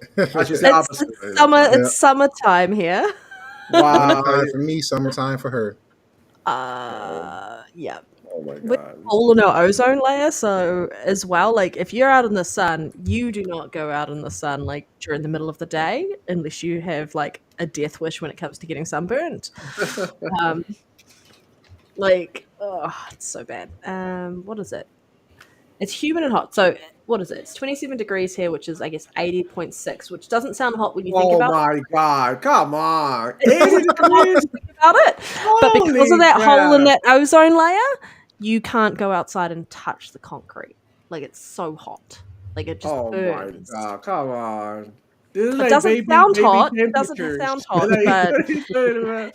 it doesn't sound hot, but you'll be surprised. Like the Oh my actual god. That's a my like sis my that's a sister over that's in a first day Australia. here in Miami. That's like My a sister over in Australia, what is it? They'll get to like 38 degrees sometimes, which mm, is 100.4. And yeah. so she lives over there, and she came Mm. back to New Zealand, and she was like, "Fuck, I forget how horrible the sun is here." So it might not be as hot temperature wise, but like Hmm. it's It humid might and it feel burns the shit different. out Yeah, of you. yeah. I feel you. Yeah. Damn. But yeah, it's really humid. Pray for Panda and pray she keep cool and hydrated. Just drink a lot of water. A lot of Yeah, Yep, a water. lot of that's what water. the water's for. Yep. Yeah, it's an inside day today. Yeah. It's So an the next main topic is PlayStation will eventually abandon console exclusives and follow Xbox's strategies, Moon Studio CEO believes. Also confirms that Moon Studio has been in the talks with Xbox for the future of an Ori 3 game. Ori series is amazing. I don't got much to say about the PlayStation exclusivity thing because I mean they always follow suit. It might be years down the road, but I think eventually, it might be next gen. They might give us the first Ghost or something. I don't know, but I agree with that. I don't have much to say on that. What about you guys? But I am excited for Ori 3, even though I need to go Yeah. finish Oh the other yeah. two. Yeah. Beautiful game. I had my girlfriend play it before. She's not really into video games, but she really dug it. She really liked it. So when it comes to the Sony PlayStation exclusivity thing, uh, guys, this is like business. There is no feelings in business. Like they're not out here, listening to Sony PlayStation fanboy podcast and whatever, just to see how they feel. They trying to make a buck. And it's the same thing with Xbox. Like you might feel how you're gonna feel, but at the end of the day, they're gonna do whatever they want to do, or they're gonna do to make money. Because at the end of the day, that's what they do. That's what they're trying to make money. So yeah, I do see PlayStation going the way of getting rid of exclusivity, and why I already mentioned before that they don't have any exclusives left. Everything is on PC, and like what are we talking about? Only like one exclusive, Astrobot, left. That's it. The rest is like third party deals. Like, but when it comes to first party, everything is on PC, and that's the reality that we're seeing. They're putting stuff in Nintendo. We got the CEOs out here saying when it comes to gaming, we wanna like have PlayStation as the main right objective when it comes to like gaming, but we're also gonna like start supporting more peripherals or devices like PC gaming and cloud and other platforms. They say even mobile, right? So I feel like this is a good move by Sony PlayStation. They really need, if they want these games to sell, if they want these games to succeed, they need to be everywhere they want. They need to learn like that you don't do. Look at Spider Man right now. It has like 20,000 players on Steam. Spider Man, Skyrim has like 50,000 players on Steam. It's like if you think about it, you pissing off the PC community. Also, a great move by Sony PlayStation, which I like to give them the flower, was like to remove right the necessity of having a PS PSN requirement. right account from certain games. So shout out to Sony PlayStation who would like reverse that. Got a good hurt in the shoulders and he's thinking with like business brain. So I feel like that's very good.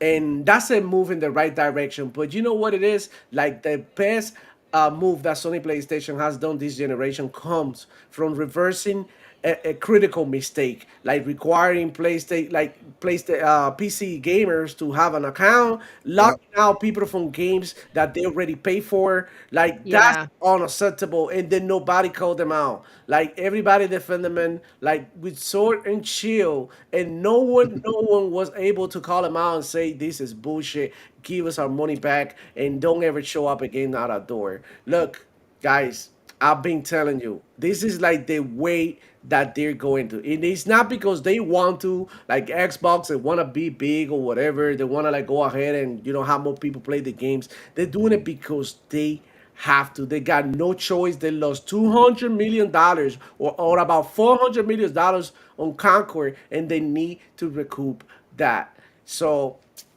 it's a great move.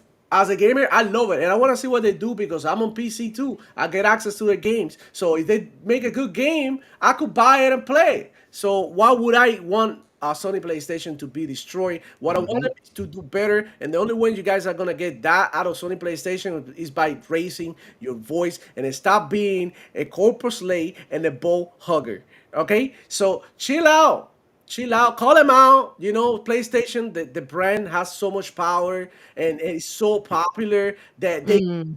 bounce back, right, from all this mess. And tomorrow give you maybe a Ghost of Yote that is gonna be an amazing game, or a new God of War that's gonna be dope, or maybe a new Last of Us or whatever the hell they make, and it could be great. And the more people get to play those games, the better it's gonna be for Sony PlayStation in general, and for those franchises and these studios too, and the people that work in these studios. So I believe this is a beautiful thing. I'm all for this. Fuck exclusives. I'm sorry if I'm cursing, but You're fine. first, we literally don't need exclusives. We Like don't how? anymore. What's the benefit? Like you play it, but I couldn't play it. Like what is your heart as a human being? Like that's so like that's like a Exclusives Some worked real the petty last shit. 30 years. They don't work anymore. yeah. Not in I mean, general. they Games are don't. everywhere. And people will say like I buy a console because of the exclusive. Like Neto was saying earlier, I bought the Xbox because I can play Gears, Halo, whatever, and I cannot play it on PlayStation. But I'm gonna tell you this: at the end of the day, those games, the first party games, are the minority. The majority of the games that you play on your console is third party.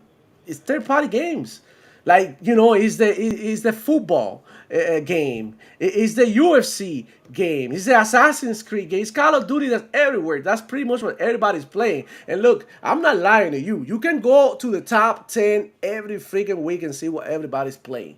Fortnite, Apex, Call of Duty, MLB The Show. It's games that are everywhere, that are accessible to everybody. So exclusives literally are like 2% of the gaming that we do. Literally. Mm. Now Xbox is changing it up. Why? Because every freaking game that they have, we get to play it, right? But imagine if we had to pay for it too. So that's crazy. In my opinion, I can't wait to see Sony PlayStation going multi-platform, actually making some money and getting out of these They're like already bad patch. multi-platform though. That's the Yeah, thing, and yeah, yeah. people keep forgetting that. They're like, oh, Mm-hmm. it's just one more game. It's like stop No. moving the goalpost. Yep. They launched Horizon's IP, even though it was Lego just made it. It was still a Oh. Horizon game. Launched day one on the Nintendo Switch and PC Mm-hmm. and PlayStation. They're already there. Yep. They it's going to be more and more and more happening. And at this point, they already had a game come over to Xbox anyway. MLB The Show. There's going to be Yep. more games coming over to Xbox, slow and steady.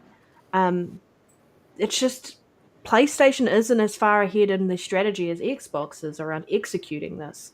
PlayStation has to move forward and change their strategy. Yeah, I have no issue. I think it's smart that they're going to abandon the way they've done their console exclusives in the past. Everyone excited for Ori 3. I still need to finish Ori 2. Oh, I'm stuck in this one area and I haven't gone back because it was frustrating me and I'm still frustrated. When I'm no longer frustrated, I'm going to go back and finish the game. It's not It'll easy. be a It's not as while. easy as it looks. Yeah. Oh, yeah. Number one was fantastic. I died so much in number one, though, because I'm not a platformer person. Like, Yeah. I'm not really good at those games, but, like, Yeah. I still got there. I Still definitely got to competitive. get back to that as well. Great Yeah. games, and I hope so. Shit, hopefully that goes over to PlayStation soon too. That deserves more Yeah. millions and millions of players. Yeah. It's a great little franchise. All right, so this next piece of news, guys, we don't got too many topics left, so we're gonna get through these. Sony Interactive Entertainment announces the appointment of Hideki. I just put you the fuck out of that name, yo. I, Daki Gino? Nishino, yeah, I'm gonna just say his last name, yo. Forgive me if you ever see this. Nishino into the role of president and CEO effective April 1st, 2025. Herman Host will continue to serve as CEO of Studio Business Group and will report to Nishino. I got quick thing I'm gonna say about that. I like the Nishino guy because he specifically not too long ago said that console gaming isn't going anywhere anytime soon, especially for PlayStation. So just confirming more generations in the future. And as a console centric gamer, I love hearing that from Sarah Bonds, Phil Spencer, and now him. Yo, keep these console games going, man. You know, some people just like the simplicity of them, and I'm one of mhm. them. So, I didn't understand the two head thing they had going on after they got rid of Jim Ryan. So this was kind of to be I think expected. it's similar to how Xbox does. We've got Matt Booty looking after games. We've Mm-hmm. got Sarah Bond looking after Yeah, hardware. So I think it was a similar thing happening there. But I think Herman Holst definitely. yeah. So Herman Definitely. Hurst, he's still gonna be over like the gaming and shit like that, but he has to go through Nishino going forward. So I think it's gonna be. I think it's a good thing overall, man. Just Yeah. because how Nishino is pro consoles, he understand how important that is, and I also believe he is the one that said they games have to come to more screens and more platforms as well. So he's pro putting more games in more places as well. So that's really good to see. I like to hear you two guys' thoughts on this. Um, Demo. Go. yeah, I would say um, Herman Holmes really messed up with Concord, so he deserved the demotion. I think that's Jim Ryan's mess too, to an extent, because the game was in development for so long. But that's what's happening at Sony PlayStation. They need somebody who's a gamer, who's into gamer. They can see what the gamers want. Like whoever is in Xbox and bringing back these IPs like Ninja Gaiden and Doom and all of that. And it's like stuff that gamers want to see. So we want to see that more from PlayStation, like bringing back Resistance, like bringing back Killzone. And I know they don't like sometimes you don't want these games to be like big sellers, but you want to add variety to your catalog and to your in value to your service. So I feel like this guy is gonna be like it's gonna be better than Herman Hose. I feel like he's a little bit more in touch with gaming and what gamers want. Like Nero said, like they want to keep the console as their main thing. And look, that's Sony PlayStation line, the console. That's literally their identity. Because I feel Mm. like when I think of Sony PlayStation, people back in the day would think about wow, like all these games or whatever. But now when you speak about PlayStation, automatically I feel like it's just a console, right? When it's Xbox, it's just the games. So you would say like Sony PlayStation is popular, more popular, is selling the most consoles. But when it comes to like the games, you know where they are. So going back to the structure in Sony PlayStation, I think this is a great move. Like when a team is not playing well, you need to make some changes, right? And this is what they did. The pieces weren't moving and clicking together, so they adjusting, trying to make sure that things go smoother from now on. I feel like this guy's gonna be good, in my opinion. Yeah, I Mm-hmm. think I think so. I think his vision is a little bit better than Herman Hose. Herman Hose is like so obsessed with Horizon. He just Yeah, feel man. like that IP is the best thing ever, and he doesn't really have an eye right for business or gaming like that. He was a total failure his tenure as a CEO. I Straight up. agree. Yeah. Oh, you muted, Panda. Panda, you muted. That is probably because didn't want you to like the microphone to pick up the sound of my standing desk. Oh, you stand up. Um, yeah, I stood up. You got tired. Oh, just to air out. Like, I'm just like sticking to my chair, which is why. Um, but I don't have much to add other than I think it was the right decision. I think based on the conversations that we've had in the past and the news stories that have come out over the last 2 years around the toxic positivity that he had around Concord and not listening to what other people were talking about this game not being what it was, and his sole focus on making Horizon this IP to be one of their key pillars. Like, it'll just naturally happen by itself if the gamers believe in it and feel like that is what the game deserves, and the game is giving them exactly that. Yeah. I have Can you no. believe I'm actually enjoying Horizon Forbidden West? It only took I 10 can, hours for the game to pick up, but I've been slowly enjoying it. You So such I'm a glad great I to just hear guy. that. hate games that take that long to grip me, man.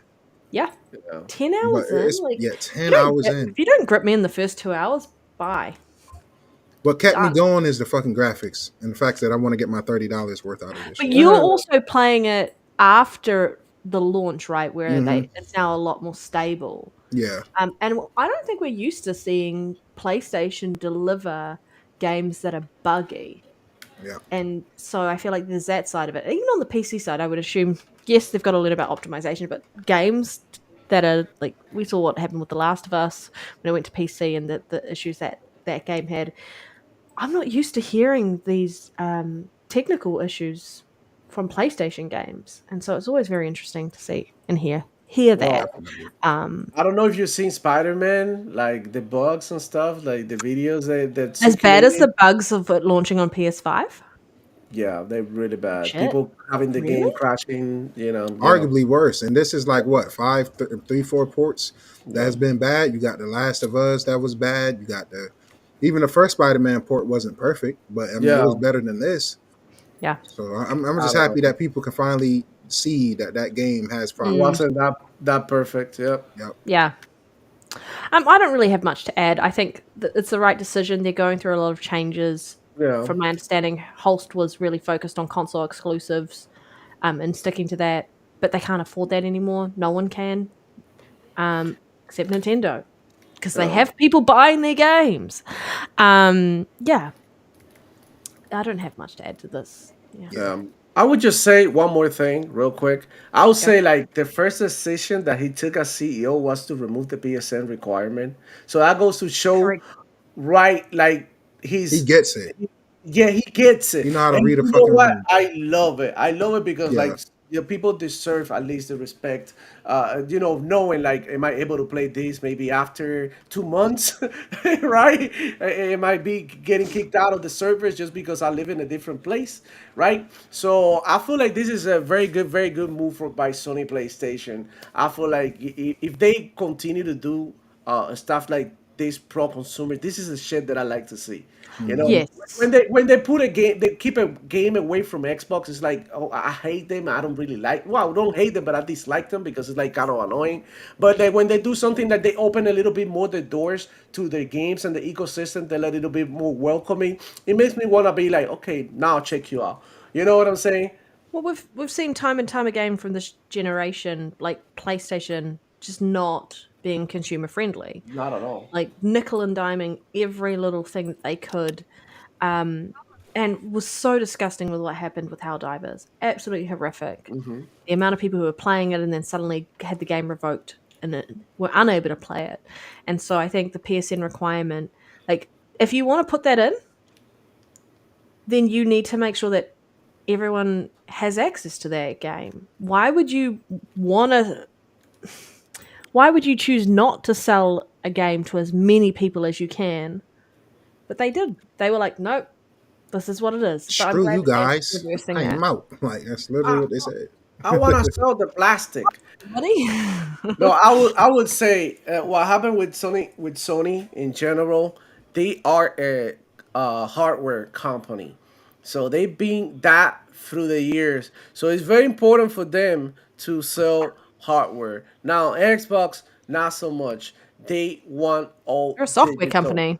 They Hmm. software company, Microsoft. So they want to sell you the games. So at that, they're doing a very good job. They're pumping out the content and they're putting it everywhere for everybody to enjoy. So you gotta love it as a gamer. And I'm gonna repeat myself here. It may sound like a deja vu or something, but this is good for you as a gamer.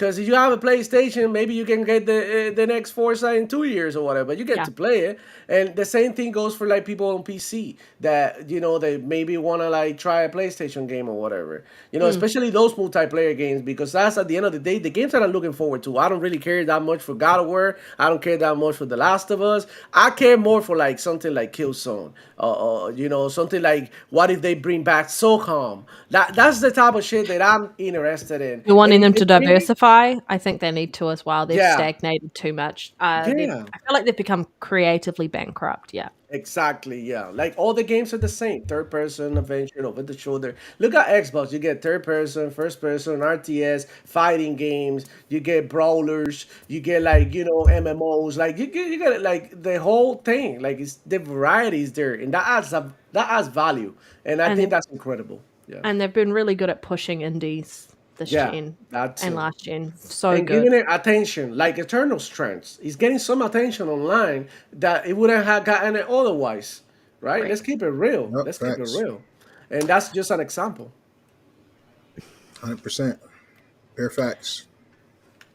I don't want to spend too much time on this because I know we're almost 3 hours in, but just quick update. Because this is news this week. Gamer spent $465 million on Microsoft games in December, solidifying its position as the world's largest publisher for PC, PlayStation, and Xbox. According to data firm Ampere, the sales figures include Call of Duty Black Ops 6, one of the most popular games during their holiday season, as well as Indiana Jones and the Great Circle, which was released in December. So just for the month of December, they almost made $500 million. It's insane Love for to see it. being like the amount of games that they're working on, the amount of things that they're doing. People are talking about them being a third party publisher and all of this other stuff. Yeah, they're publishing games, but they're making money. Hmm. Yeah. Yeah, they're making the right moves. Demo, I know. Do you want to add anything there about at all to that? I don't know if you have Well, anything you want to add. I would say like everybody could see this coming, and it's not only gonna happen, that month. There's gonna be many, many months that Microsoft and Xbox are Yep, gonna be the biggest publishers because, agreed. in fact, they really are. So you love to see it because we're part of the ecosystem, and we guarantee to get all these games in our ecosystem, play everywhere, and Game Pass. And if you want to buy it, you always get a 10% off if you're a Game Pass member. So I don't see the negative in this. I feel like people try to spin the Microsoft earning call. I don't know if you've seen that. They try to Yep. spin it because hardware went down. But look, services went up 2% in a quarter. That's 4 months, right? So if you think about it, how many times they can do 2% increase during a year? It's probably gonna be, if they keep it up, it's gonna be 6% at the end of the year. Now there's like, let's say 35 million Game Pass subscribers. So to that you add 2%. It might be a small number, but when you multiply it by 20, you're talking about like 20, 30 million dollars more that they're making every month, right? So in addition to what they're already making, so they're growing, right? And this growth is not to be taken for granted because 2%, when we're talking about millions, it means millions too. So I don't know how they're trying to spin it. Microsoft is trying to sell you the freaking Game Pass. So the fact that they over 20%, I mean, that's really good. That means Game Pass is growing somewhat, right? So that's the way I Definitely. see it. I agree. Nero. I don't really have too much to say at all, man. I'm just not surprised, and I think it's about to be quadruple that going forward. As they put more games elsewhere, we're going to see more of that. And as long as we end up benefiting as I don't give a fuck how much any of them make. But if that results That's in me true. getting more As long games as and we keep shit, getting that's games, exactly. like As long Yeah. as I keep getting games, and they give me no reason to think I'm not going to continue to get games. I think it's just more confidence in the direction Microsoft Yeah, is going, definitely. the acquisitions, the business decisions that they've been making, to know that I can be comfortable further putting money and investing into this ecosystem because I have confidence that I'm going to get what I want out of it as a consumer. And that's the whole point, is as a consumer, am I getting what I want?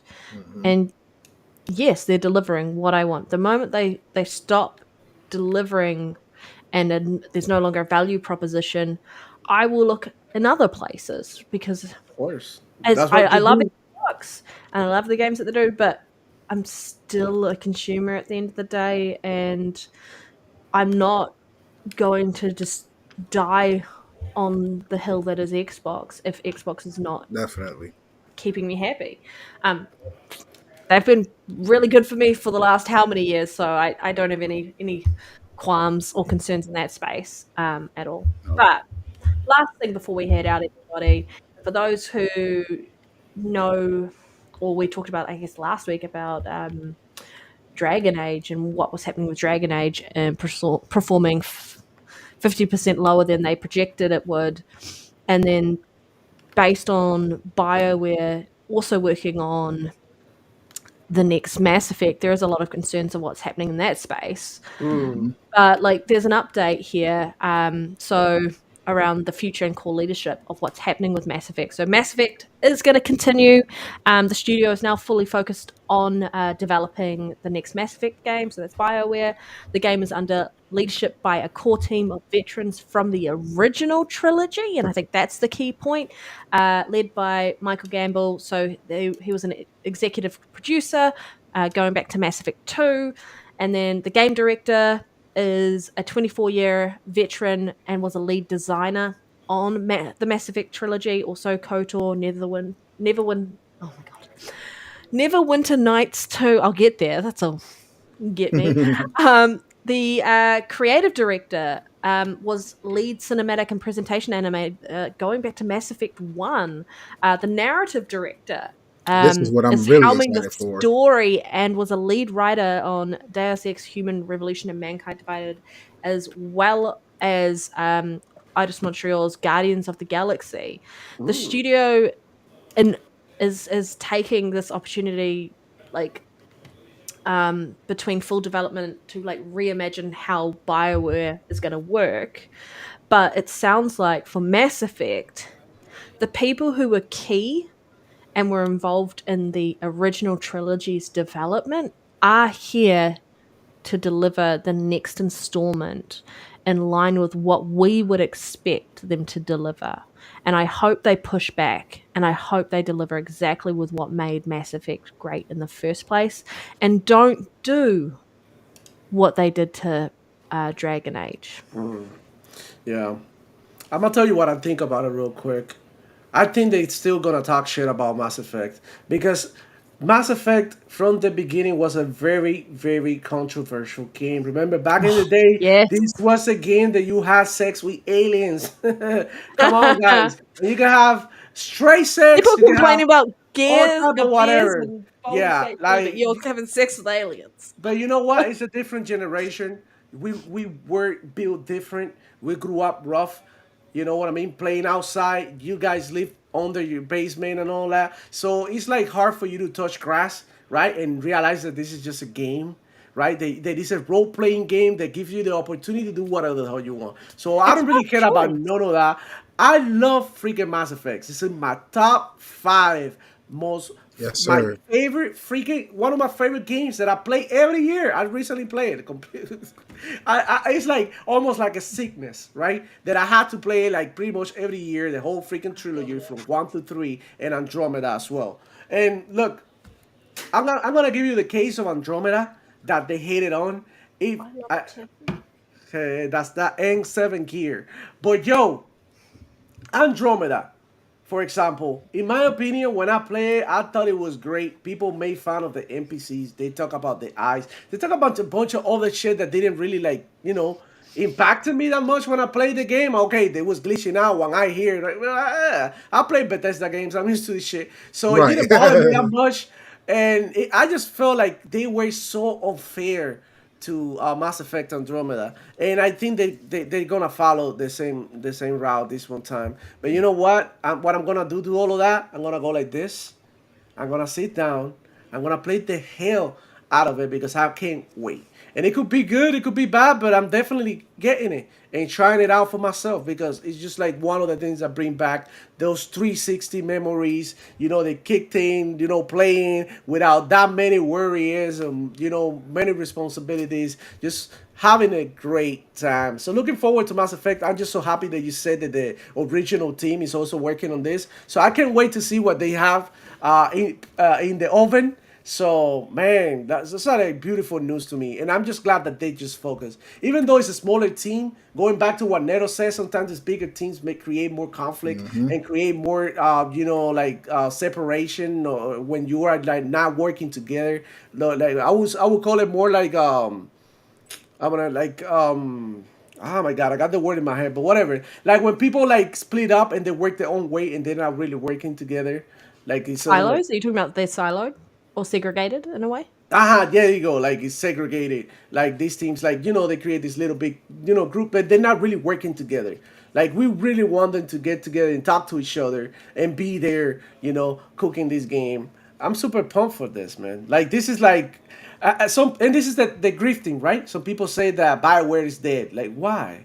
And you think about it, you can agree or not with the content of Dragon Age, but at its core, it's a good game. At its core, it is a good game. Definitely. It's a good game. You may not like it. You may not like because you played the first one or the second one or whatever, and then you are like, "Oh, this is not a no, no. It's not a bad game. It's just a game you don't like because it has some ideals in there that bother you. Some way somehow you don't like it, and the same. I feel the same way towards certain games, but that doesn't mean that I hate them. That just, that just means that I'm not into it. But some people that have played, then some followers, some people who comment about Dragon Age, they're telling me it's a good game. You should go ahead and give it a shot. Like ignore the dialogue sometimes because it's cheesy, and I mean, I don't really like cheesy games, but there's some games like Wuthering Waves. I don't know if you tried Wuthering Waves I have by not chance. heard Okay, about it though. give it a shot, Nero, because I'm gonna tell you this: it's cheesy as hell, but the combat is really good. So Okay. that got me through the intro, right? The combat is like, oh shit, you can do this, you can do that, and I ended up playing it. And look, you know what I do to the cheesy scenes? I skipped them. You know, Yep. I skipped him. Like, come on, bro. Like, not every game is to watch the scenes to follow the story. So some games you just gotta play them, right? I feel like Dragon Age was like treated a little bit unfair, and I get it. Some people gotta protest because they don't want all the games to turn into like a politic agenda, right? Because it shouldn't be like that. But at the end of the day, at its core, it's a good game. I don't feel like the team did a bad job at it. They just added a bunch of stuff that nobody wanted.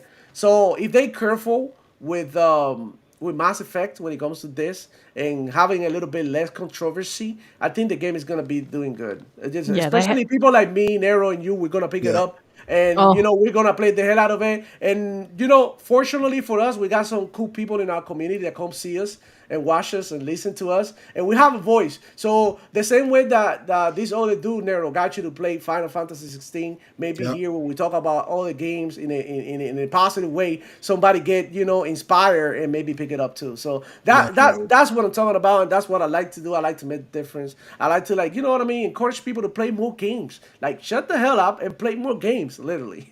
So yeah, those are my thoughts. I'm so excited for Yeah. Mass Effect. I have so much love for that franchise, those games, the choices that you get to make, and I think the soul and the heart and the characters, even the political stuff that was in game. And I'm not talking about what's happening externally as a political conversation. I'm like the politics of the different aliens and Mm, like having to get them on side and all of that. You felt Hmm. very, it was a yeah. very lived in world where you were a part of, and like your decisions did matter.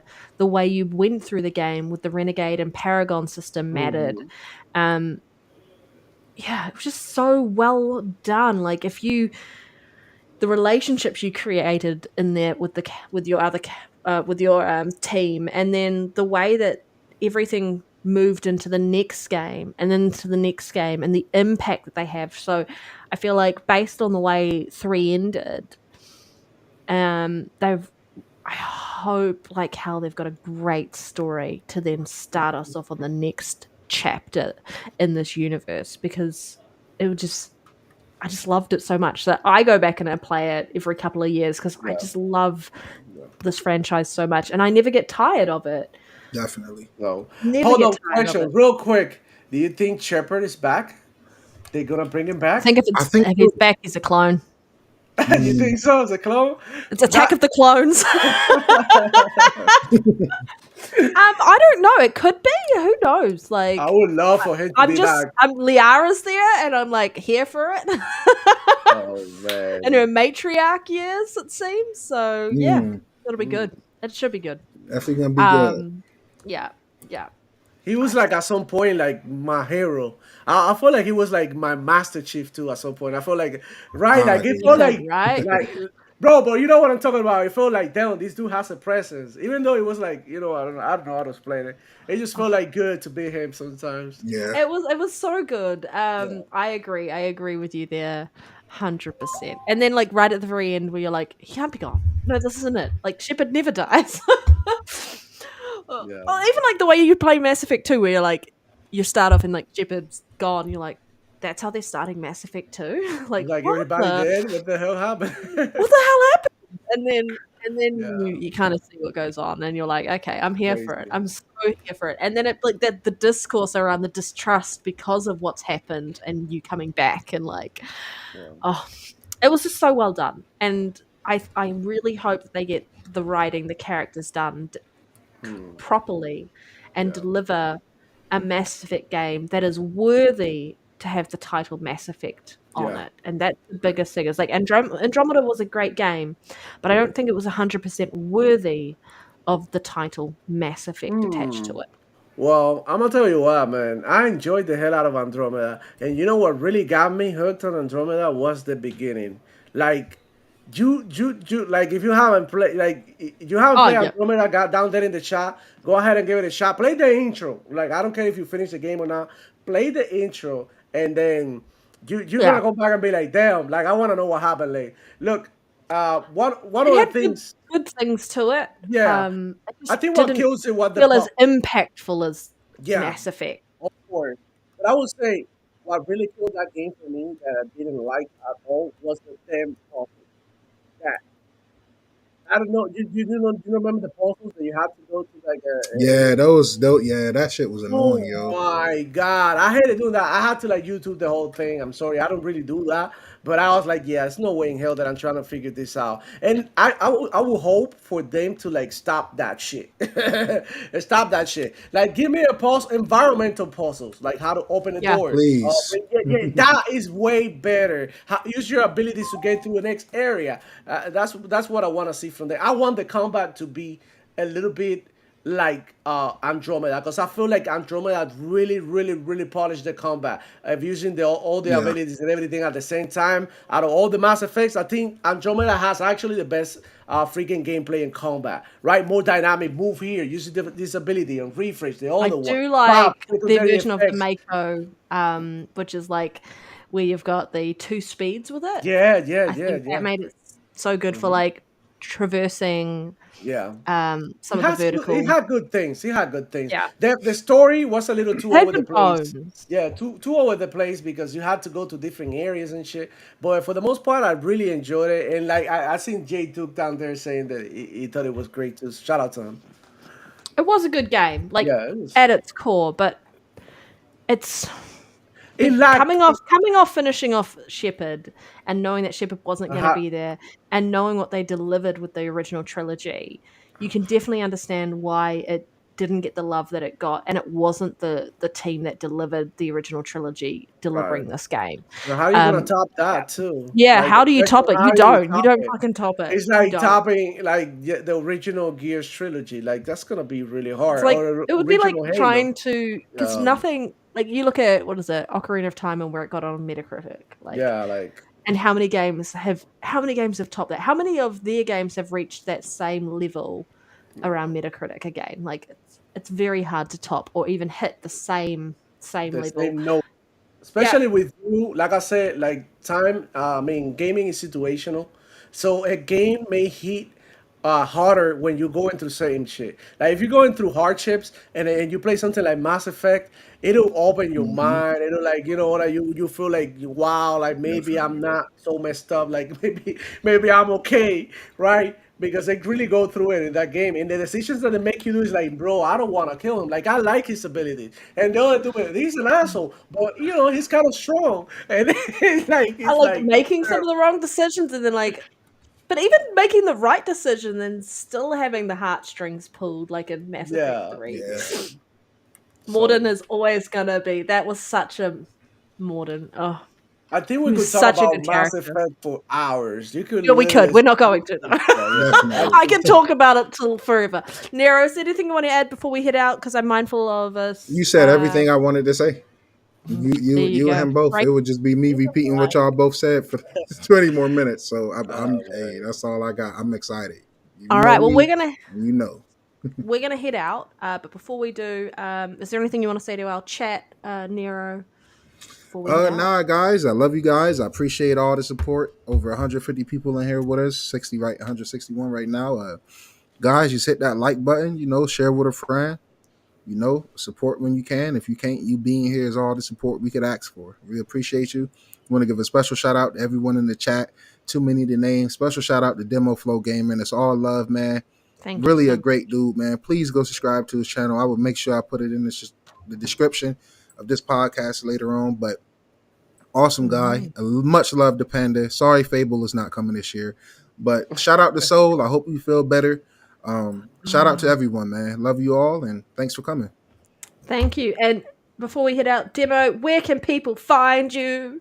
Y'all already know you can find me on Twitter talking that shit, spanking ponies left to right. Yeah, I do post a lot of controversial stuff in there. Because I feel like we need to speak. We need to clap back. So whatever, find me on Twitter, DemoFlow Gaming, Chico Catch. I'm always posting gameplay. I'm talking about games. Old games, new games, good and bad games, whatever. I like talking about all of that. I like the whole conversation. So I mean, it's always good to to talk to people, right? To interact with the community and see what they're thinking about certain topics and Yeah. games, of course. So yeah, I'm a Flow Gaming here on YouTube too. You can catch me here every now and again. Whenever Panda and Nero decide to have me, I'm always I glad to actually need to come jump back. on your show one day, but it's so hard with my Yeah. time zone. I know. And like I said, all you gotta do is be in the chat. Nero knows he's been in the chat. I'll be like, what? Like, send you a link right away. Mhm. Come through, hang out. Them boys would love to have you. They come over here and watch it. Shout out to Power Boss. He's with me For every sure. Friday. And Friday night, I'm on Doodle and C Money. On point for gamers Hmm. with Shout Hard out Key, the night Money, shout shift. out Doodle. Shout out to everybody. Shout out to the whole Xbox community, right? For When I sure. Yeah, say yeah. Shout Xbox out to community is everybody. everybody who interacts with Xbox games, everybody who interacts with Xbox channels, whatever. Down there in the chat, shout out to you guys being active, and I can shout out to all of you. So just happy to be here, man. Having a great time, great show. I think it flowed really smooth. That's Yeah, because we had someone with flow in their name here, right? yeah, Demo Flow Bars. Gaming. That always Yeah, helps. That always helps. Oh so yeah, yeah. man. Um, Much love, yeah. thank you so much for being here. As usual, I appreciate Nero every week as a co-host here. I wish Soul was here this week, but focus on recovery. Yes. And we will have you back when you are fully recovered. Um, but I also just want to say, like Nero said, like thank you to everyone who watches us live or after the fact who tunes in every week just to hear our thoughts on what we think is going on um Means and more than just you to kind guys of will ever know. hang out. Like if you it's just nice to see familiar faces and like join people I play with on Xbox. So we really appreciate every single one of you. Yeah. But we're gonna head out. We already know where we can avoid Nero. Hmm. Just yeah, yeah. We already know this. You already know where I am. Um, but have a lovely night, everybody, or day, because it's 4:25 p.m. Sunday afternoon in New Zealand right now. So Damn. living in the future, living in the future. Damn. But yeah, peace. Bye, everybody.